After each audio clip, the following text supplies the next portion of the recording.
As if the McCrispy couldn't get any better, Bacon and Ranch just entered the chat. The Bacon Ranch McCrispy, available at participating McDonald's for a limited time. Ba-da-ba-ba-ba. New from the Fox News Podcast Network. I'm Emily Campagno, and this is the Fox True Crime Podcast. And I had nothing to do with her disappearance. I sit down with the people who lived the nightmares. I was in shock. I was just devastated. The investigators who tirelessly worked on the case. And I really hope that they can catch this guy. Bringing you closer to the story than you ever thought possible. Listen and follow now at foxnewspodcasts.com or wherever you get your podcasts. These are the stories that keep you up at night.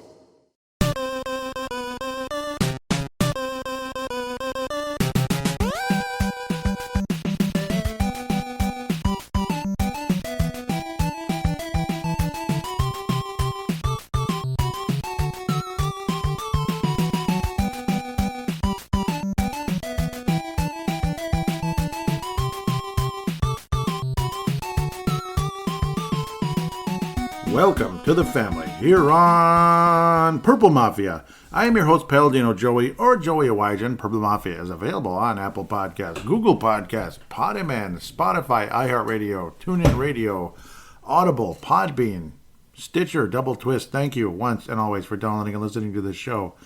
It is a huge pleasure to be back on board with you once again today. Sorry for the long delay. I seem to do this all the time. Like the Super Bowl ends and it's like, you know. And then I get kind of caught in the grind with Timberwolves Explosion and Brave the Wild, Timberwolves and Minnesota Wild podcast. Do check them out. I get caught in the grind of that, and then it's like, I better get my butt going here. It's State of the Vikings time, doggone it. And of course, again, there were multiple shows after the Super Bowl with additions and subtractions and this and that with head coach and general manager. So exciting times ahead. And State of the Vikings 2022 is upon us, the granddaddy of them all. It's showtime! So segment number one, we'll be putting a purple bow on the 2021 season. We'll be season in review, the season awards, demerits, this and that. And then segment number two, we will talk about the future. It's the future now. Free agency. And look at the draft a little bit. This is not the draft preview. It is more or less, kind of like the preview of the preview, this and that. It's kind of like a off-season preview, off-season conversation, what directions we should go and what possible moves could happen, which there could be quite a few of. They're just not happening yet. And there have been some interesting moves going on, of course. And segment number three will be fan interaction. And we wrap things up with the annual awards for Purple Mafia, the Gold Star of the Year, Bronze Star of the Year, Silver Star of the Year, of course. And two new Purple Mafia Hall of Famers will be inducted into the Purple Mafia Hall of Fame. So looking forward to that. We wrap State of the Vikings up every year with that. Probably going to go with one or two a year from now on, obviously, because there's only so many people. It's not like a million people listen to this show and conversate with me every day. So eventually it's like everybody will be in it if I keep going too aggressively. So it's better if we slow down a little bit. But two very well-deserved members will be joining the Purple Mafia Hall of Fame this year. No question about that. And a lot of you that already have, once again, congratulations to you.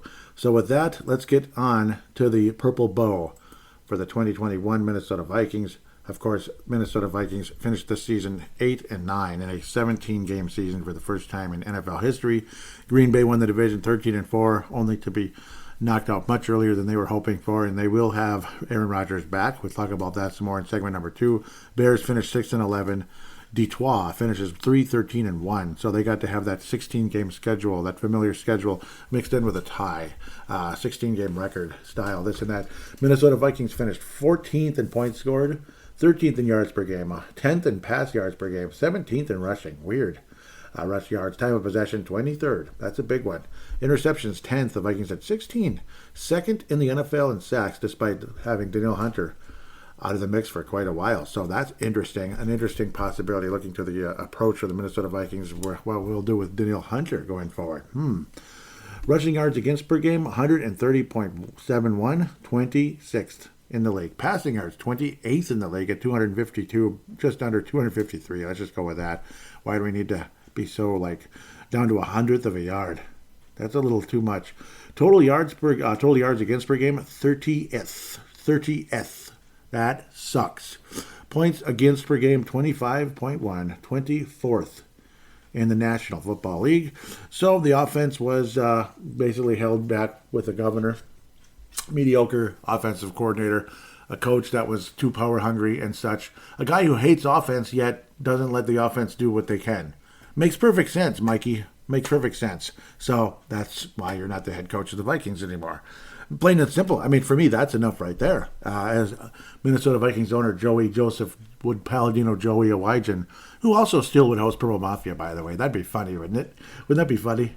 Yeah, I'd have a few more listeners, I think, but yeah, it would be kind of funny. Mike, can you come into my office, please? And he's like, yeah, I know. Mike, look at the talent in this offense. Just look at the talent in this offense. And then look at your specialty over here. Total yards against 30th. Passing yards 28th. Rushing yards 26th. Yes, I know Rick Spielman made mistakes. He's actually also been fired. I bet you didn't know that. He's actually already gone. See, so just so you know, Rick Spielman's gone as well. So don't worry. But you are holding back an offense that could probably be top 5 in the league. No matter what you think about Kirk Cousins, no matter what owner Joey Awaja thinks about Kirk Cousins, we're going to try to get rid of him. But you can spread that around all you want. People will just say it's Mike Zimmer getting mad at the organization. We can't keep you as head coach if this is how you're going to approach things. So I don't expect you to change. And no matter how much you say you're going to, which you probably aren't anyway, adios, amigo. God bless you, and I appreciate what you brought to this team for the last 8 years. Thank you very much. The last 2 years have not been pleasant. Blah, blah, blah. I think you know the rest of the story, so on and so forth. And let's get where we need to be.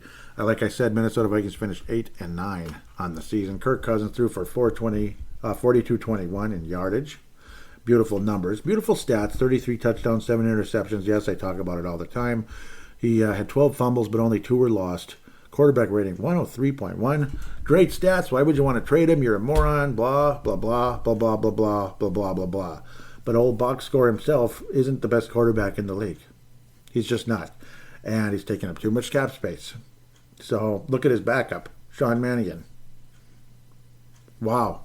Great. And then Kellen Mond, well, you see him every day, Mike Zimmer. You see him every day. Translation, I don't give a damn. Leave me alone. And he sucks anyway. That's basically what he's trying to tell us. Or that he sucked this year. He's not ready, basically. Maybe he didn't mean to say he sucks, but he's not ready. He sucks right now. He's not ready to play. Regardless. Well, I'd say the same thing about Sean Mannion. I see him every day. I see him every day. He can complete a pass maybe 15 yards down the field. Not saying that I'm any better myself. I'm just saying he can complete a pass maybe 15 yards down the field. Occasionally, oh my God, a 20-yard gain. Holy crap. That was amazing. He actually had a couple of good passes, and then reality quickly set in after that, and it wasn't as good, when it came to old Shawnee. Delvin Cook definitely had a bit of a drop-off year from the last year. Shocking. Just shocking that he'd have a drop-off after getting a huge contract extension. I'm so surprised why that would happen. And, of course, I'm so surprised that he missed a few games, too. I'm stunned that he actually missed a couple of games. Can you believe that? Only 6 touchdowns rushing. Obviously, Delvin Cook, an extremely valuable guy, and he is on the list for most valuable player for the 2021 season. He is on the list. You can probably guess. That he may or may not have won. You could probably guess if he won or not. 3 fumbles, only 2 lost, but both of them very, very terrible moments, including very early in the season. It bleeped us real good. And then, of course, that made Mike Zimmer become even more of a turtle of a head coach. Turtle in terms of, I don't know, just hiding his head in his shell. Oh, we're not going to go for anything anymore, no. So we're not going to kick because our kicker might miss. We're not going to run the ball because the running back might fumble. We're not going to throw it because the quarterback might throw an interception. Why don't you just kneel down and say, we quit? I mean, that's basically where things were getting with Mike Zimmer. It got to be too much. You might, when you walk outside today, you might fall on the ice because it's very slippery at times out there. How the snow melts and then it's super cold out, which it is. Right? It's still super cold. It's going to get a lot warmer, but there's a lot of ice everywhere right now. You might fall and hurt yourself. So don't walk. Just stay inside like an idiot all day, thumping around like certain people upstairs that don't do anything with their life. And why don't you be one of those too while you're at it? Since we're going to be scared of everything under the sun. That's another story. We'll get back to football here. I apologize. It was a damn frustrating season. It should have been much better. Bottom line, should have been much better. Pardon me, I'm getting a little sweaty here just thinking about it. DJ Wanham led the club in sacks with 8 sacks. Good job, DJ Wanham. More of a role player type of guy with a little bit of energy who can have some good moments. Some people look at him as a bit of a higher possibility going forward. I'm not so sure. Kenny Nwangwu looks like the best special teams ace the Minnesota Vikings have had since a guy named Cordero Patterson, and I think he'd be accurate. He ran for 2 touchdowns, 2 this season. That's pretty good. Doesn't happen very often. Kendricks led the team in total tackles with 143.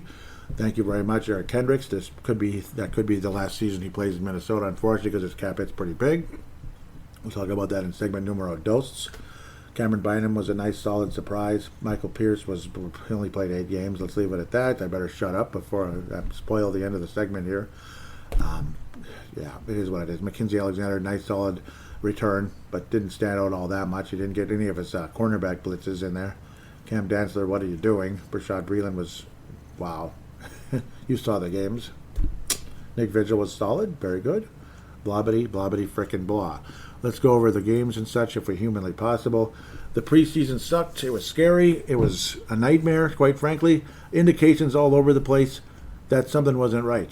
Something wasn't right defensively. The offensive line was mediocre at best, except Oliudo looked like, the next Randall McDaniel for a minute, and then he wasn't. But let's digress back to where he needed to be. I was a bit worried. Dave Martin was worried. Sebastian Barton wasn't impressed. We could go on all day about all the people that listen to this show that know what they're talking about. And the host, I hope I know what I'm talking about after 30 years of, observing this team, studying it, and learning over the years. 30 years, yes. And how many years doing the show? 14 now. So that's a lot. In the podcasting world, I'm a dinosaur. I'm a dinosaur. I'm not just a veteran. I'm a dinosaur. I'm ancient. Prehistoric level. 33-6. It's just, you figure, okay, we didn't have this guy, we didn't have that guy. Yeah, but Denver wasn't playing everybody either. This and that. Yes, it's preseason, and who cares, this and that. The 99 Vikings, you could tell the Vikings secondary was terrible without, playing all the starters and this and that. You can tell. You can see indicators with how things might go. 98 Vikings in the preseason were hurling the ball up to a guy that wore number 18. And this guy named Randall Cunningham, the backup, who used to be a great quarterback for the Eagles, there was a pretty good chemistry with him and Moss in the preseason. Wouldn't that be something if those two guys got to play together? That'd be interesting. But hey, Brad Johnson's the starter. He's the main guy, so hopefully they can get things together. And gosh darn it, they sure did in that Tampa game to open up the season. And then the poor guy bust his ankle, and then it's Cunningham time. And Vikings finished 15-1 that year. That was pretty amazing. Unfortunately, same old Vikings when it came to the NFC title game, one way or another. But going back where we need to be, though, all the indications were in the wrong place. Extremely frustrating, extremely depressing. And it's like, things don't look right here. And fans on Twitter start coming after you like we're the biggest idiots ever. What morons you guys are. It's frickin' preseason. What are you talking about? Yeah, shut her all down. Oh, my God, we had a bad preseason game. Shut her all down. Nobody's saying shut her all down. First of all, you can't shut her all down. Why would you do that? That just doesn't exist.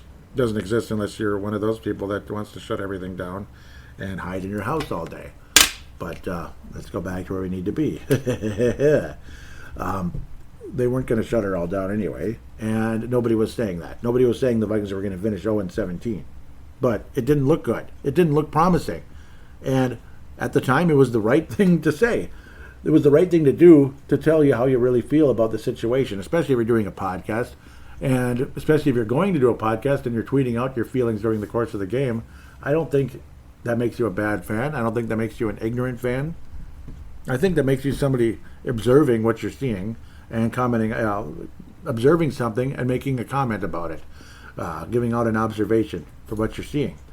And I'm sorry, it's not all roses and sunshine for the Minnesota Vikings going into the 2021 season, and it sure the heck wasn't. Vikings had moments. It turned out that we barely lost on the road to the future AFC champion. And if they could have protected a certain young quarterback, they might have named Joe, playing in his second season, he would have been just like a certain Joe 40 years in the past, playing in his second season, winning a championship, playing against the Bengals. Oh, sorry for that tongue twister and all that mess there, that web of craziness. But it would have ended up different. They might have been the future champions of football. But at that time, they clearly weren't ready to be a Super Bowl champion. There's no way. They were just getting started on the season. And the way the Vikings let that one go was really frustrating. Arizona ended up being a really, really good team for a while. They hit a reality bump during the course of the season and were out in the first round, unfortunately. And the way the Vikings lost that game, equally depressing. We had it won and we lost. And it's, again, you can talk about one play. Then make the play. Otherwise, you're not a winner. You're not a winner. Tom Brady makes plays. Good kickers make the kicks that they need to make. Greg Joseph was ever promising, but occasionally good kickers sometimes have crappy moments, crappy seasons. I kind of like Greg Joseph, but I didn't like that moment, and it was really frustrating. And geez, we start 0-2 in a time when we had a really good chance to be 3-0 and such going forward. Extremely heartbreaking to see Dalvin Cook fumble versus Cincinnati in a 27-24 loss to start the season 0-1. Equally frustrating to be playing so well and set this team up for a victory once again. We were basically marching down the field ready to kick a game-winning field goal, and Greg Joseph misses it, much to our chagrin and heartbreak. But again, that's sports, unfortunately. That is sports. It really is. A.J. Green, the ever-ancient one from Cincinnati years ago, had 44 yards on 3 catches. K.J. Osborne, a bit of a breakout game and a bit of a breakout season for the young man, 91 yards and a touchdown. It was so nice to see K.J. Osborne become born in this game. He was born, basically, in this one. Dalvin Cook, 131 yards on the ground. See, Cousins didn't turn the ball over, and that's wonderful and amazing, but at the end of the day, we still didn't win the game. And you can't lay the blame on Cousins for that one. I get it. It's just sometimes guys make the big plays that you need. And the fumble ended up being frustrating, and then Cincinnati ended up marching down the field with the best kicker probably in the world right now, Evan McPherson, hitting a 38-yarder. Oh, Evan McPherson. It's too bad. Too bad they didn't get the ball. Too bad they didn't get a chance for Evan McPherson to win the Super Bowl, but it's just the way it was, unfortunately. Ever heartbreaking. He's a great kicker, isn't he? Joe Mixon, Joe Burrow. Yep. That one still stings a bit. I don't like LA this or LA that. I just don't like LA right now. And it would have been such a wonderful thing to see a franchise that's never won a Super Bowl get the job done. But I guess we don't have to chalk them up as another team to beat us to their first Super Bowl after being heartbroken as well over the years. Vikings with a comfortable win over a Seattle team. I was talking about the Vikings finally beat Leviathan because I was thinking about the Kraken, the Seattle Kraken, so I just had fun with that. Finally beat a team that had owned us forever, but we finally got to play them at home again in U.S. Bank Stadium for the first time, actually. It was always on the road. Always. Kirk Cousins and co. get the job done. Alexander Madison was the star running back in the game because, again, no Dalvin Cook. He ended up getting the job done nicely against a terrible run defense in Seattle, and the Vikings win comfortably 30-17, 1-2 on the season. Cleveland comes to town. We figure, this is not going to be an easy game. I don't remember picking the Vikings to win. In fact, I don't think I did. With all those wonderful weapons over in Cleveland, seeing that name, Odell Beckham Jr., on Cleveland, little did we know where he would be and what would happen. It's just crazy to imagine all that. Nick Chubb ran through the Vikings as much as he wanted. Kareem Hunt ran through the Vikings as much as he wanted. Vikings' run defense was horse crap. They give up 185 yards on the ground and about 5 yards a run in the game. Terrible performance by the Vikings run defense. We ended up losing 14-7 in the game. Vikings offense couldn't do jack bleep. Cousins was mediocre to below average. Dalvin Cook was playing hurt and he stunk. Alexander Madison averaged 2 yards a carry on 10 carries. He stunk. Greg Joseph made an extra point. That's it. Emerson Griffin, Daniil Hunter both getting sacks in the game, but overall an extremely frustrating day. And the Minnesota Vikings end up starting out the season 1-3. Shades of what was his name? Christian Ponder and the Vikings opening up the season 0-3 back in 2013. It was kind of shades of that when it's like, we're not going to be good this year. It's like obvious. Then we win 2 games in a row and it felt like $1 million. Kirktober was being Kirktober again. We beat Detroit. when Detroit had us beat. We beat Detroit, man. We beat the Detroit Lions. Yes. Greg Joseph. We were actually losing the whole game. Vikings were going to lose. And Kirky McClutcherton drove the Vikings down the field with just seconds left. And Greg Joseph with a 54-yarder totally redeemed himself for going from losing to the Arizona Cardinals on the road to beating Detroit in U.S. Bank Stadium. Ugh. Well, we beat Detroit in U.S. Bank Stadium at least. At least we won. And then Kirk Cousins and Mike Zimmer had one of the most awkward moments I've ever seen between a coach and a quarterback on a game-winning play, a game-winning moment. I have never seen anything like it. Kirky McClutcherton, as Phil Mackey calls him, punched Zimmer in the stomach, kind of like, yeah, like in a celebratory fashion. Zimmer looked like he was ready to murder the man with his bare hands. Like he looked like Nebuchadnezzar or something, like when he went nuts in the Bible. Okay, I'm just messing around, but he looked like a Klingon. Maybe is more something maybe you guys might understand a little bit. Going after a Romulan. That's what it looked like. A Klingon going after a Romulan who just punched a Klingon in the stomach. I don't think it would go over well. I don't think. Let's just try it. Yeah. Let's just see what happens if you're a Romulan. Go ahead and go and punch a Klingon in the stomach and see what happens. That's pretty much what it looked like. But the Vikings won, though. But we won. We won. So shut up. Shut up, all you haters. Detroit drops to 0-5. Oh, and a very emotional, whatever his name is, Dan Campbell on the sideline or after the game. Oh, I actually felt bad for him. I like him. But Detroit would get revenge later in the season. Yeah, they did. Yeah. Let's talk about Carolina, though. Sam Darnold sucks, but he just might be the future Viking quarterback for a moment.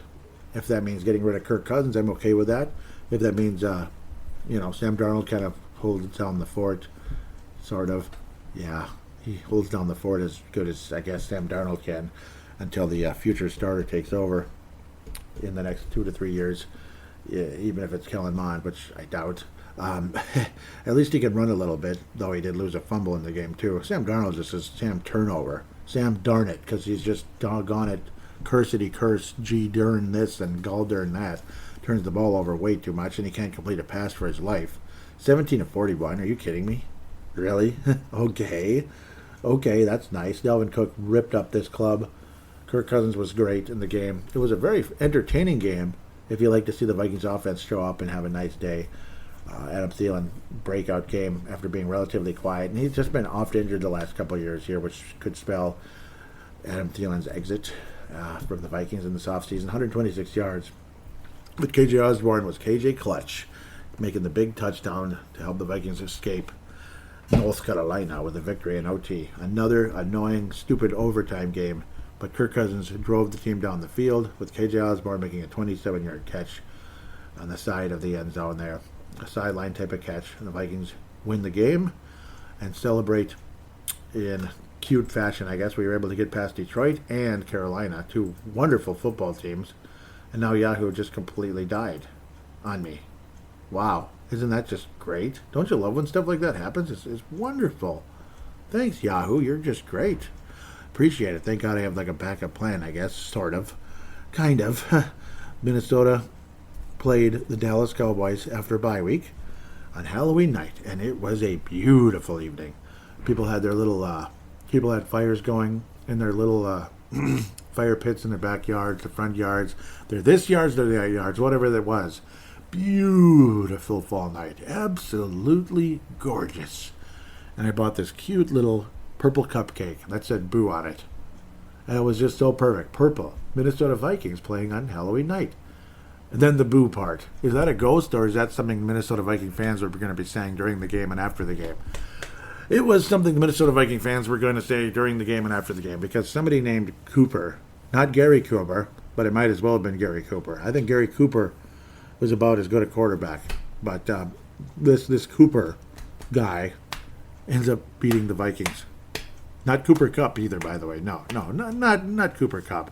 He did his job later on, basically in every big moment during the rest of the season, all the way to a world championship. Unfortunately, because I don't like the Rams that much. Except the offensive coordinator, I like him a little bit. I like him a little bit only because he's wearing purple now. That's the only reason. Damn it. I'm just kidding. No, good job, Kevin O'Connell, and hopefully you can do it here. But the Vikings lose to the Dallas Cowboys in disgusting fashion. Kirk Cousins was Kirk crap. He was terrible. Absolutely terrible. It was like his worst game ever. Ugh. And the Vikings couldn't do anything. The engineers are resolving the issue. Yeah, sure they are. Sure they are. They're probably at home watching college basketball or God knows what. Staring at the sky, pretending to be busy. Anyhow, that's just how I look at that. Engineers. Engineers? Okay. Engineers, huh? some geek with a laptop? Okay, I guess that's an engineer nowadays. Yay. But yeah, the Vikings lost to the Cowboys in disgusting fashion on Halloween night. Once again, crapping all over yet another holiday. Regardless if you think Halloween's a holiday or not. It technically is, I guess. And the Vikings lost again on a holiday. It was nice when we used to actually win on Thanksgiving or something, and the Vikings had the best record in football. Remember those days? Circa 98, beating the Cowboys in crazy fashion. Let's move on. Entertaining back-and-forth game with Baltimore.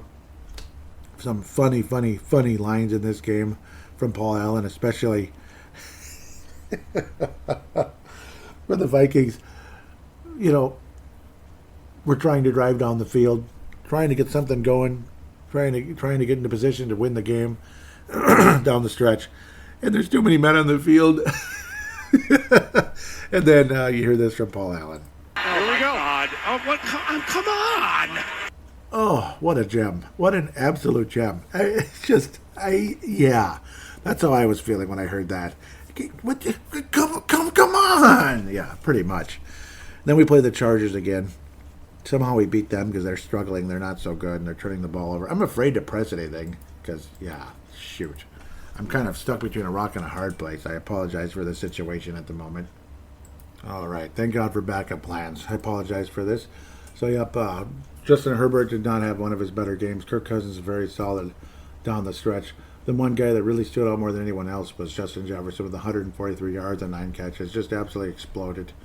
And the Vikings were in good position down the stretch. Ended up winning the game 27-20 to head in a slightly better direction with a 4-5 record, dropping the Chargers down to 5-4 after a very strong start to the season. Chargers suddenly were dropping off a little bit, and oh well, too bad for them, I guess.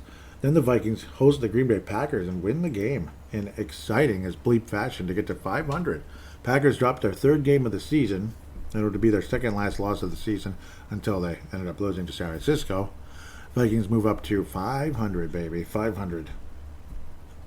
Kirk Cousins, another great game. See, the numbers are always great. Aaron Rodgers had unbelievable numbers, but the Minnesota Vikings took care of business against the Green Bay defense that just wasn't good. Basically, bottom line, Rodgers had great numbers, generally speaking. He didn't have the greatest game of his life, but he certainly was playing extremely well. And it helped with some of those catches and poor defense down the stretch, which ended up hurting the Vikings in a big way. Valdez-Scantling, that 75-yard pass, that definitely helped boost Aaron Rodgers' numbers. Valdez-Scantling with a catch and scamper for 75 yards. That certainly helped Green Bay's cause and ended up tying the game up, which a lot of people thought the Vikings were going to end up losing. And then Greg Joseph ended up winning the game with a field goal. Made us feel freaking awesome, and we beat the Packers, and we're back to 500. Okay, maybe we'll be all right. We'll recover from some of those awful, painful losses during the course of the season. Now we'll head to the team that ended up knocking the Packers out. Little did we know. Well, we kind of figured there was a possibility. But if you're going to make the playoffs this season, this is the team you got to get past in order to make it a comfortable thing. Like, if there's going to be a good chance the Vikings make the playoffs here if we can get past San Francisco. But the Vikings never beat San Francisco, especially in San Francisco, except for 1987, or, January 88, but the 87 season. That's about it. We pretty much never beat San Francisco, ever. Only in Minnesota, like Metrodome or whatever, and when they were really bad. Or when Brett Favre hurls one to whatever that guy's name was. Yeah, that guy. The guy that made the great catch. And, of course, Favre was able to find him in miracle fashion and led the Vikings to victory. And that was a good 49ers team, an improving one. And that's when you knew the Vikings were on our way to something special. Ayuk was on fire, as PA would say. He had a great game, 91 yards receiving. Mitchell was unbelievable, though.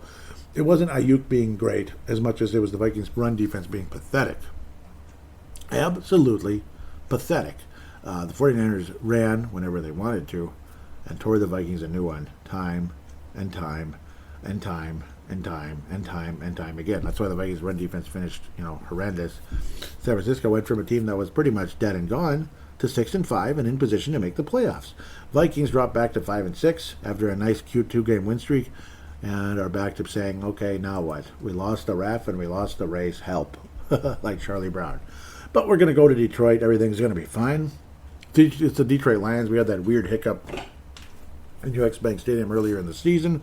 We're going to make up for it. We're going to kill Detroit today, 41-17. We're going to crush these bastards. Detroit, they're winless. We're going to beat Detroit today. Just stop it. Just stop. We're going to beat Detroit. No, we're not. No, we're not, because we're not serious. That's why we're not going to beat Detroit, because we're not serious. Justin Jefferson, spectacular numbers. Kirk Cousins, spectacular numbers. 75% completion. Couple touchdowns. 182 yards for Justin Jefferson.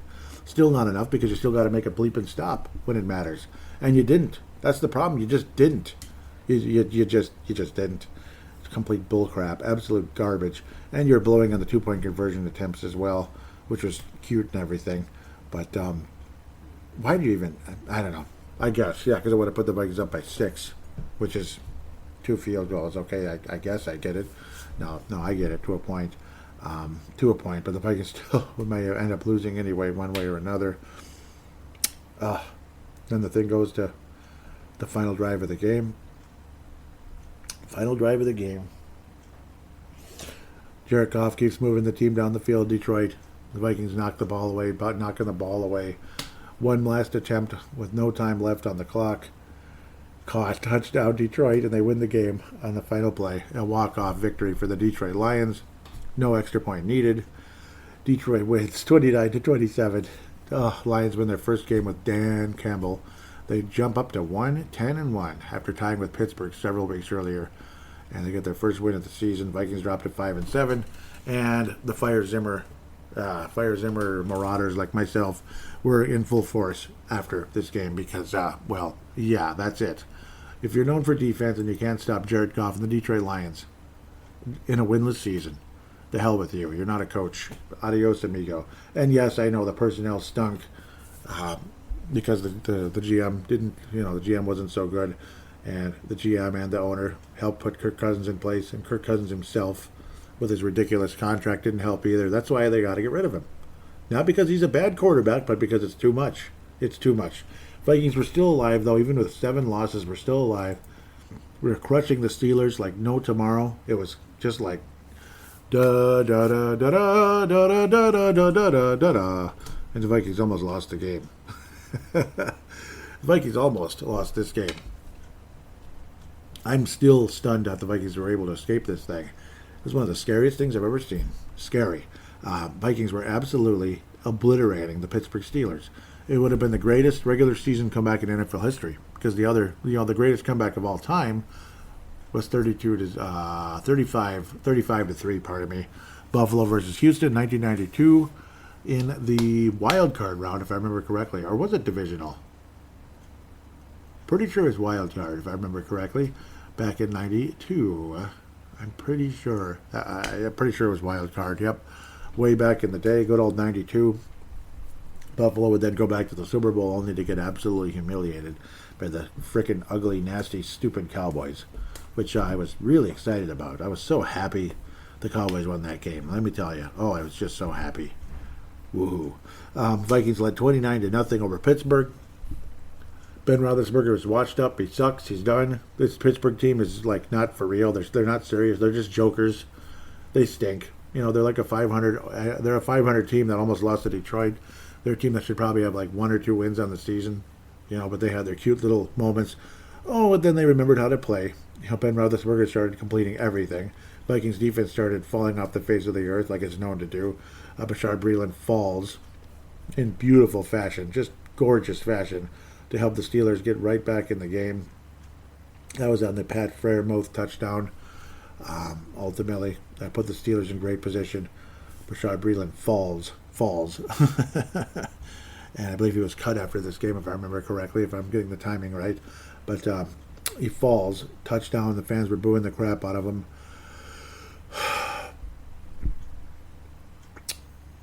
The Steelers get within 8 on the 2-point conversion. Steelers then drive down the field with ease after the Vikings offense sputters once again, completely sputters. Steelers march down the field. Ben Roethlisberger has his team in incredible, marching down the field in incredible fashion. Had us all like, oh boy. And again, this is after a 62-yard completion to KJ Osborne, the spectacular youngster. KJ Osborne making a great play in his second year there. Big time play to put the Vikings up by 16 again. Finally, the Vikings did something in the fourth quarter, and it felt good for a moment there. But then again, the Fairmouth touchdown and multiple opportunities for Pittsburgh to win it. The ball knocked away at the last second. Oh, the Vikings escape a miracle, an absolute miracle, on a play that looked like it was going to be a touchdown for Pittsburgh. Ended up winning the game by basically a fingernail, 36-28. Because you just know if Pittsburgh scores a touchdown, they're going to make the 2-point conversion, most likely. But they denied the last play pass in the end zone, and my goodness, man. Oh. Vikings barely escaped escaped in a game where they were leading by 29 points. Unbelievable. But that was an interesting night. Thursday night football against the Steelers. Fun. It was a fun game in terms of the historic fashion of it, I suppose. Chicago Bears game, not a whole lot to say about this one. 17-9 against the Bears team that was just done, like they'd quit. And Khalil Mack is on his way to San Diego / Los Angeles Chargers. I apologize for my stupidity there. Vikings were just kind of sort of playing. Nothing too great, though. Kirk Cousins wasn't good either. Justin Fields wasn't good. Neither quarterback was all that spectacular in the game, to be quite fair. The Bears' defense was kind of doing something. Vikings ended up winning 17-9. Justin Fields was okay. In fact, he was actually a little bit better than Kirk Cousins in some ways. Vikings offense couldn't do squat against this defense of Chicago, but the Bears' offense was just as bad. So it is what it is. Vikings end up escaping 17-9 to pretend like we're still alive. We get back to 500. And that would be... What am I looking at? I'm going backwards. No, I'm not. I'm not going backwards. The whole thing just got missed. The whole thing is all weird. Vikings then play the Rams. Like, again, you want to be serious about making the playoffs. You got to beat a really good team now. You have to win this game. You're at home. You got an opportunity. And then Matthew Stafford looks like a disaster out there. He looks like Kirk Cousins on crack, like forcing plays, 3 interceptions in the game. Absolute disaster. The Vikings should be able to take care of business. And we sputter when it matters most. Kirk Cousins can't make the plays he needs to. Vikings offense can't get the job done, and the Vikings defense can't get the job done, and we end up losing to our future head coach, offensive coordinator Kevin O'Connell, as the Rams would do what they did in the playoffs and get the job done late when it matters most. Odell Beckham putting the Rams up 27-13. Vikings offense couldn't do squat when it mattered most. Sure, some numbers were there, but generally speaking, not really. Vikings running game just could not get going at all against that incredible Los Angeles Rams defensive line, which again tells you how valuable a good defensive line is. I mean, how many times does a defensive line end up winning a Super Bowl? Like a great defensive line being a huge part of winning a Super Bowl. Tampa Bay's defensive line was spectacular during the Brady year when they won their Super Bowl with Tom Brady. In fact, former Rams on that team, Dominican Sue, who were playing against Tom Brady, and kept that Patriots offense in check for most of the game, except for finally something got going. And then Belichick's defense was even better. And Jared Goff was exposed to being a mediocre to below average quarterback. And Sean McVay was put in his place as well, temporarily, at least for 1 year. Well, a couple more years. It was a wait. But now McVay's a champ, so nothing more I could say about that anymore. Love him, hate him. He's a world champion coach, so whatever.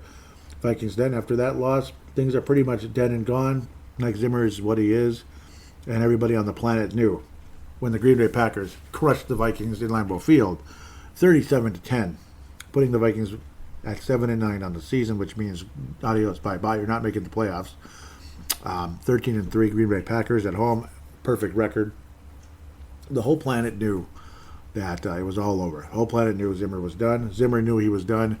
This is where the famous line came, where they asked him, "Why didn't you put Kellen Mond out there? I mean, why not? And are you going to give Kellen Mond a look next week?"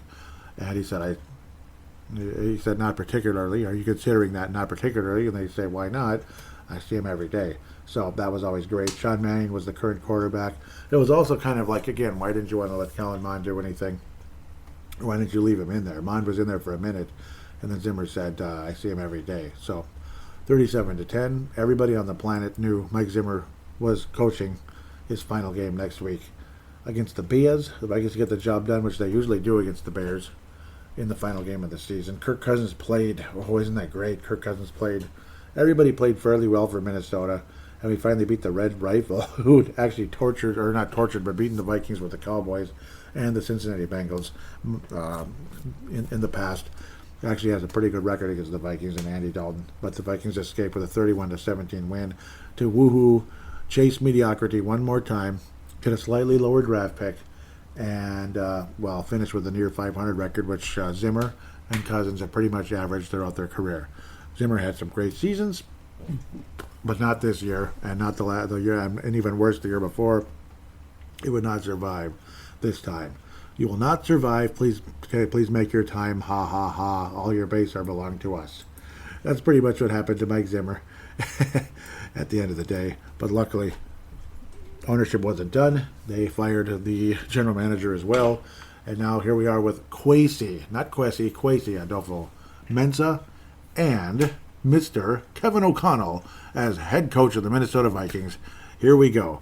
Eric Sugarman is no longer the trainer for the Minnesota Vikings, so very, very, very interesting there. No more Eric Sugarman after being here since the Brad Childress days, so pretty crazy. 16 years, no more Eric Sugarman. So Vikings definitely making a clean sweep of changes. If they're making changes of people like that, you got to think they're going to be making changes of other people moving forward. We'll talk about that in segment number 2, along the likes of Adam Thielen, Eric Kendricks, guys like that. Their days are probably numbered, one way or another. If it's this year or next year, they will not be on the Vikings for very long, and they will probably not be donning rings on their fingers with the Viking logo on it. So if the Vikings win a Super Bowl with this group, it probably won't involve those players. It is what it is, and it probably won't involve a certain Kirky McClutcherton either, regardless if he's clutch or not, and his numbers are spectacular. Regardless. You can complain all we want about the players around Kirky McClutcherton. You can complain about the defense, but when you're taking up the salary cap to the level he does, it's not going to help your franchise. It just doesn't happen, quite frankly. So let's get to the rewards for the regular season. It's time, since there was no playoffs, obviously. Minnesota Vikings 2021 season MVP. This is the fan voting on Twitter. So I put the votes for the most valuable player. I put polls for each of them. It involves 4 different players in all the different cases, because you can only do up to 4 on Twitter, which is fine. You don't need 19 people.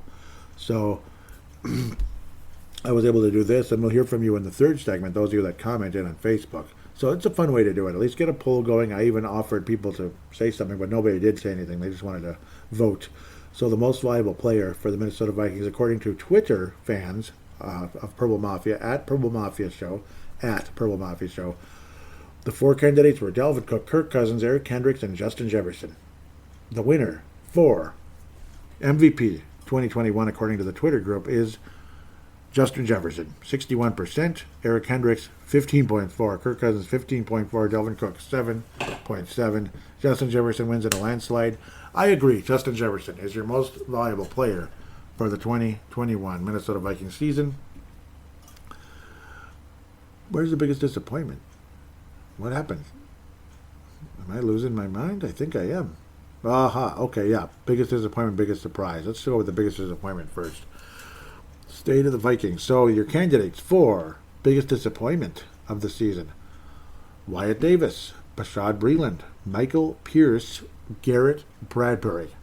And the winner is Wyatt Davis, 38.5%. Second place, Michael Pierce. Very, very strong showing. He was winning most of the way. Bashaud Breeland got a ton of votes, 23.1. And Garrett Bradbury, only 7.7. Kind of surprised. But, hey, those other guys were awfully disappointing. In some ways, Bashaud Breeland wasn't supposed to be much of anything. He was kind of a free agent, last-minute pickup. Like, oh, boy, we need a cornerback. Let's go. Where Wyatt Davis didn't even play a snap, and he should have. And I don't know what the heck happened. Michael Pierce, extremely disappointing. Why would you bring Michael Pierce back? you cannot count on Michael Pierce. So I wouldn't even consider it. Wyatt Davis, hopefully Wyatt Davis can get things going. Biggest surprise for the 2021 season, and I agree with the Wyatt Davis selection. I was kind of going back and forth with Bradbury and Pierce. I'll go with. I mean, I'll agree with the fan base on this one, Wyatt Davis. So I'm actually going to end up agreeing with these at the end of the day. Extremely disappointing to see Wyatt Davis not even get a snap out there. We could have really used his help. Michael Pierce, though, for active players, Michael Pierce, easy choice for me for active players. If you want to go in that direction. Biggest surprise, the candidates are Greg Joseph, which got no votes, so I'll just leave it at that. Tyler Conklin, who was a pretty nice surprise. Cameron Bynum was wonderful. KJ Osborne had a great season. Great season. Looks like a real wide receiver. The winner is KJ Osborne in a landslide, 50%. Cameron Bynum, 20%. Tyler Conklin second with 30%. Then Bynum 20 and 0 going to Greg Joseph, 0. I probably shouldn't have put his name there, and I apologize. That was a stupid choice. But there wasn't a whole lot of surprises for this team. And I don't want to list coaches necessarily for disappointment either, because Zimmer would have gotten it in a landslide. Or say if I put Spielman getting fired, he might have gotten a landslide. So, whatever. I agree with all the choices. KJ Osborne, a wonderful, wonderful, wonderful surprise. So, there you go. Justin Jefferson, easiest choice ever. Still ongoing conversation about debating about the background for the new Purple Mafia logo. I've been just kind of screwing around, and there's no real rush to put out the new logo as long as it's up by next season. But I'll probably have it up way before that. But I'm just saying, for me, that's like the deadline. Absolutely needs to be up before 2022 starts. We'll have a new logo for Purple Mafia up there, but more than likely you've been looking at it one way or another, and that's where me and Sebastian want to make some changes. So Sebastian definitely doing a wonderful job. I put a poll up about what should the new color be. What should the color of the background be? Black got 0%, but it got 2 votes on Facebook, so, okay. Purple got 37.5, white got 37.5, and yellow got 25%. So purple and white apparently are like the leading candidates for it now. Generally, I would lean towards purple, but for some strange reason, the shade, it changes the whole shading of the image. I don't know why it does that, where the other colors don't do that. For some reason, purple does. If there was a way to eliminate that, in case Sebastian's listening, that would, for me, it'd be an easy choice. Purple wins, but I'm pretty sure Sebastian actually picked white. I don't like white because when you open up Google Podcasts, Apple Podcasts, stuff like that, it blends into the background, so the logo looks tiny. That's why I don't like white. Otherwise, I'd be totally fine with it. Now, I generally have my Apple Podcasts or Google Podcasts in dark, so it looks better. So if there is white logos, like some logos are, Timberwolves Explosion has a lot of white in it, in the background. Sin Bin, that's Vegas Golden Knights podcast, KFN's, the regular KFN Wild on Demand, John Krasinski show, Worst Seats in the House. There's white in those backgrounds. So maybe we will go that way. What the heck? There, especially if we can add some kind of a border to it. That way it doesn't look so odd, this and that. But it also blends into the background on Twitter at times, which I don't like. But we'll see. Maybe we'll wind up going to that one. But purple and white are the lead candidates. Looks like we're down to that. I put in yellow for the heck of it because that's the other Vikings color, purple and gold. So what the heck. But those are the awards and demerits for this season. That is your season wrap-up. The purple bow is on the 2021 Minnesota Vikings season. I hope you didn't mind the show itself, the first segment anyway. Hope you don't mind it. Hope it's okay. You enjoyed it. Let me know if you can. And we'll be back to talk about the future for the Minnesota Vikings. Now let's put the past in the past. And let's head towards the future.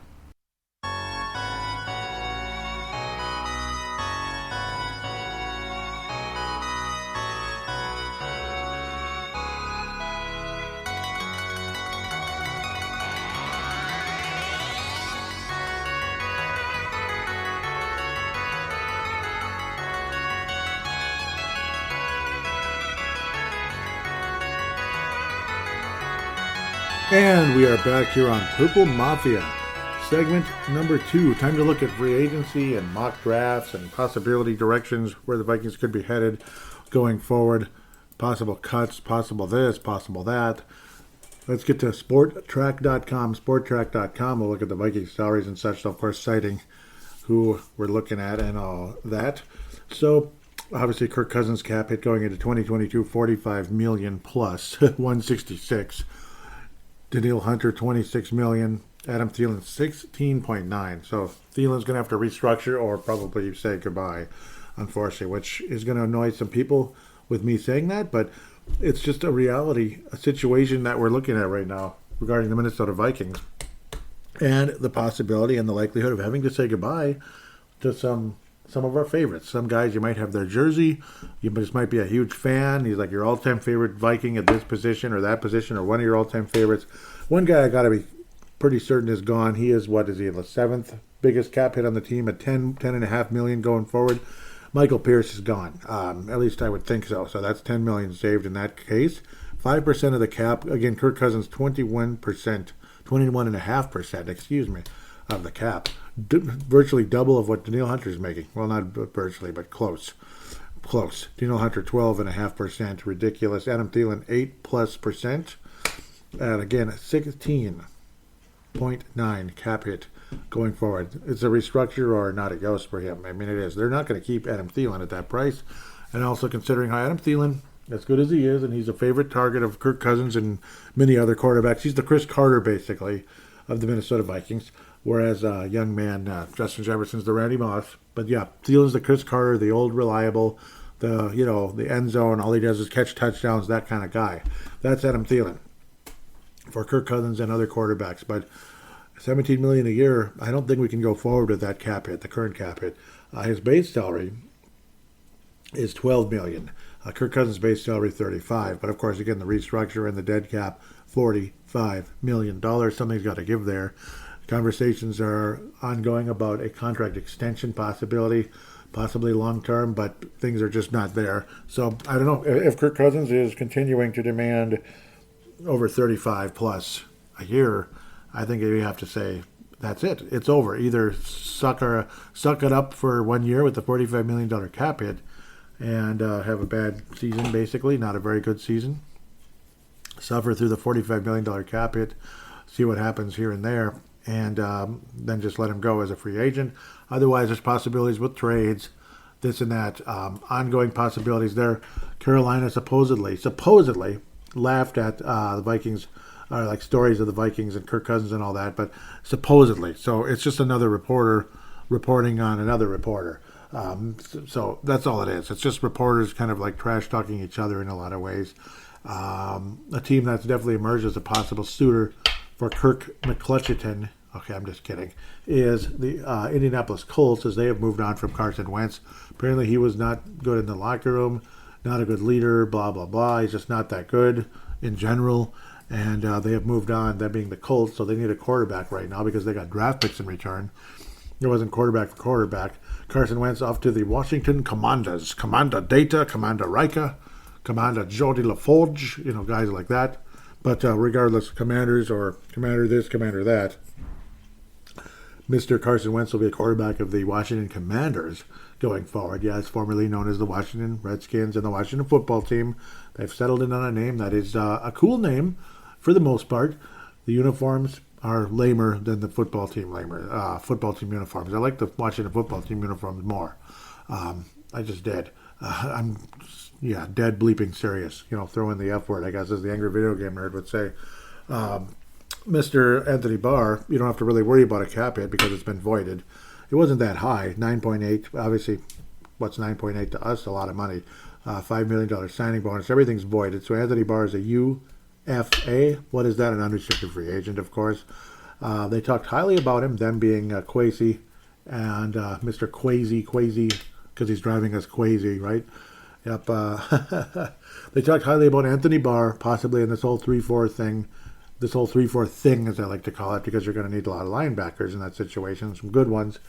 Anthony Barr, I don't know. Supposedly he has chronic issues in his knee, so maybe I'm not going to be dancing on the roof, dancing on the ceiling, and all that to re-sign Anthony Barr to the Minnesota Vikings long term.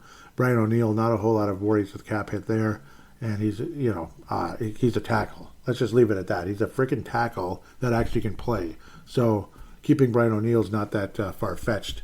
Dalvin Tomlinson, old DT himself, 7.5. it doesn't hurt me that much. He's okay. I'd rather have him than Michael Pierce. At least he played in the frickin' games. At least he frickin' played.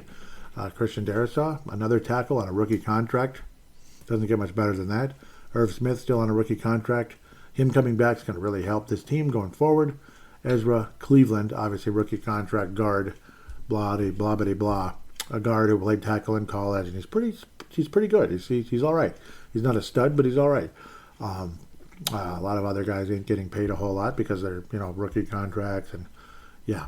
So the main guys that you could be saying goodbye to are Danielle Hunter, Adam Thielen, Eric Kendricks, Harrison Smith, Delvin Cook, Michael Pierce, Anthony Barr. That's pretty much the cutoff. One of those guys, one of them, more than one of them, is probably gone at the end of the day. That is 7 players. And then you add Kirky McCutcheon, that is 8. 8 possible players that are household names that could be on their way out very soon, in the next couple of days, next couple of hours, next couple of weeks. It is what it is. And it is what it is. You can't get too close to anybody. You can't be so attached, is what I'm trying to say, to any of these players. They're reaching 30, they're at 30, they're over 30. It's not going to kill anybody. The good news is you have help at the safety position one way or another. I don't think the Vikings need to bring back Woods. I think he had some moments, but he was not that good down the stretch. He had a couple of interceptions. He had 3 on the season to lead the Vikings, which isn't that exciting of a number. But again, there's help in the grapevine. There's help in the pipeline, grapevine, whatever the vine it is. There's help, and that would be a guy named Cam Bynum. Really, really like Cam Bynum, what he brings. Olabisi Johnson had an ACL and was out for the season. KJ Osborne was a stud. They're both making less than $1 million a year at the moment. So, in the cap hit anyway. Cap hit's slightly higher than their actual base salary of $895. Good money. I'd still take it in a heartbeat. I'd love to have $895 right now. Cam Bynum $825, poor guy, but a really nice player. Impressed with Cam Bynum. Chris Boyd, I'm not too worried about keeping him. He was okay at moments. Sometimes he was really bad. Harrison Hand sometimes gives a helping hand. Okay, yeah, he's all right. He's all right, but he's just all right, and he still has a chance. He didn't make anybody that depressed, that pissed off. Ole Udoh is Ole Udoh. I mean, he's a backup guard, tackle, whatever the heck he is. He's a tackle that played guard and was okay at guard. Put him at left tackle, and he was horrendous, which is really disappointing considering, well, he is a natural tackle. He's a huge guy. Very tall, long arms, blah, blah, blah, blah, blah. With a stereotypical tackle, that's a very, very large individual. 6'6" or whatever the heck. Very tall son of a gun. So, hoping for the best there. Ole Udoh, to me, is a depth guy. He's not a starter, along with other guys that have been familiar over the years. Wyatt Davis, obviously, very, very important that he develops. And things are different than they were in the Mike Zimmer regime. No idea why, in God's name, Wyatt Smith couldn't even step foot on the field this season. I do not understand. The entire draft class, Mike Zimmer was basically like, F you, Rick Spielman, and if you're going to fire me, I don't care. Go ahead. I'm done. I give up. Screw this crap. That's basically the vibe I got from Mike Zimmer from maybe week 3, week 4. It just felt that way. I'm not playing him. I see him every day. Bull crap. Well, he played Kenny Nwangwu, who was absolutely great when he did. On special teams mostly. Special teams coach did a hell of a job. Sucks to see him leave. Absolutely sucks seeing him go to the Los Angeles Chargers. I keep wanting to call him San Diego. But, that figures. We got a really good special teams coach after struggling for a few years. And, yeah. It also helps having a really good kick returner as well. It makes your special teams look a little better. There's no doubt about that. There is just no doubt. Garrett Bradbury, I think the Vikings need to replace him. Cap hit of $4 million isn't going to kill anybody. I don't like what I saw from Garrett Bradbury. I don't think a whole lot of people did. The term that was constantly used to describe Garrett Bradbury on a regular basis was he was being forklifted. Forklifted, do you realize how bad that is? If you're an offensive guard or center, basically is what Bradbury is, obviously a center, interior offensive lineman, that's bull crap. That should never happen. But he was getting forklifted. That is what you've heard the last couple of years. Garrett Bradbury, to me, is not a starting caliber center in the NFL. I hope the Vikings are able to move on and go in a different direction. Luckily, there's a lot of really, really good free agents in the draft. or so a year. Not the draft, and a lot of good guard free agents and such. So something to look forward to going forward. Some of them probably a bit on the expensive side. Like Laken Tomlinson's probably not going to be too cheap. I'm guessing he's ranked number 11 on the CBS Top 100 free agents. Laken Tomlinson of San Francisco. Brandon Scherf, the highest from Washington Commanders. So those are some huge names out there. Definitely. Those are the offensive guards and such. Offensive tackle Terran Armstead is ranked number 1. Other than Von Miller, who's one of the unbelievable linebackers, obviously, of Denver and now the Los Angeles Rams. 2 rings now on 2 great defenses with teams that had made an offseason move recently for a huge name quarterback and went up to win a Super Bowl. Good for Von Miller being a part of those type of situations. James Daniels is a name I like very much. He's ranked 14th overall. Chicago Bears offensive guard. We could have had him instead of Mike Hughes. He was there, and we took Mike Hughes.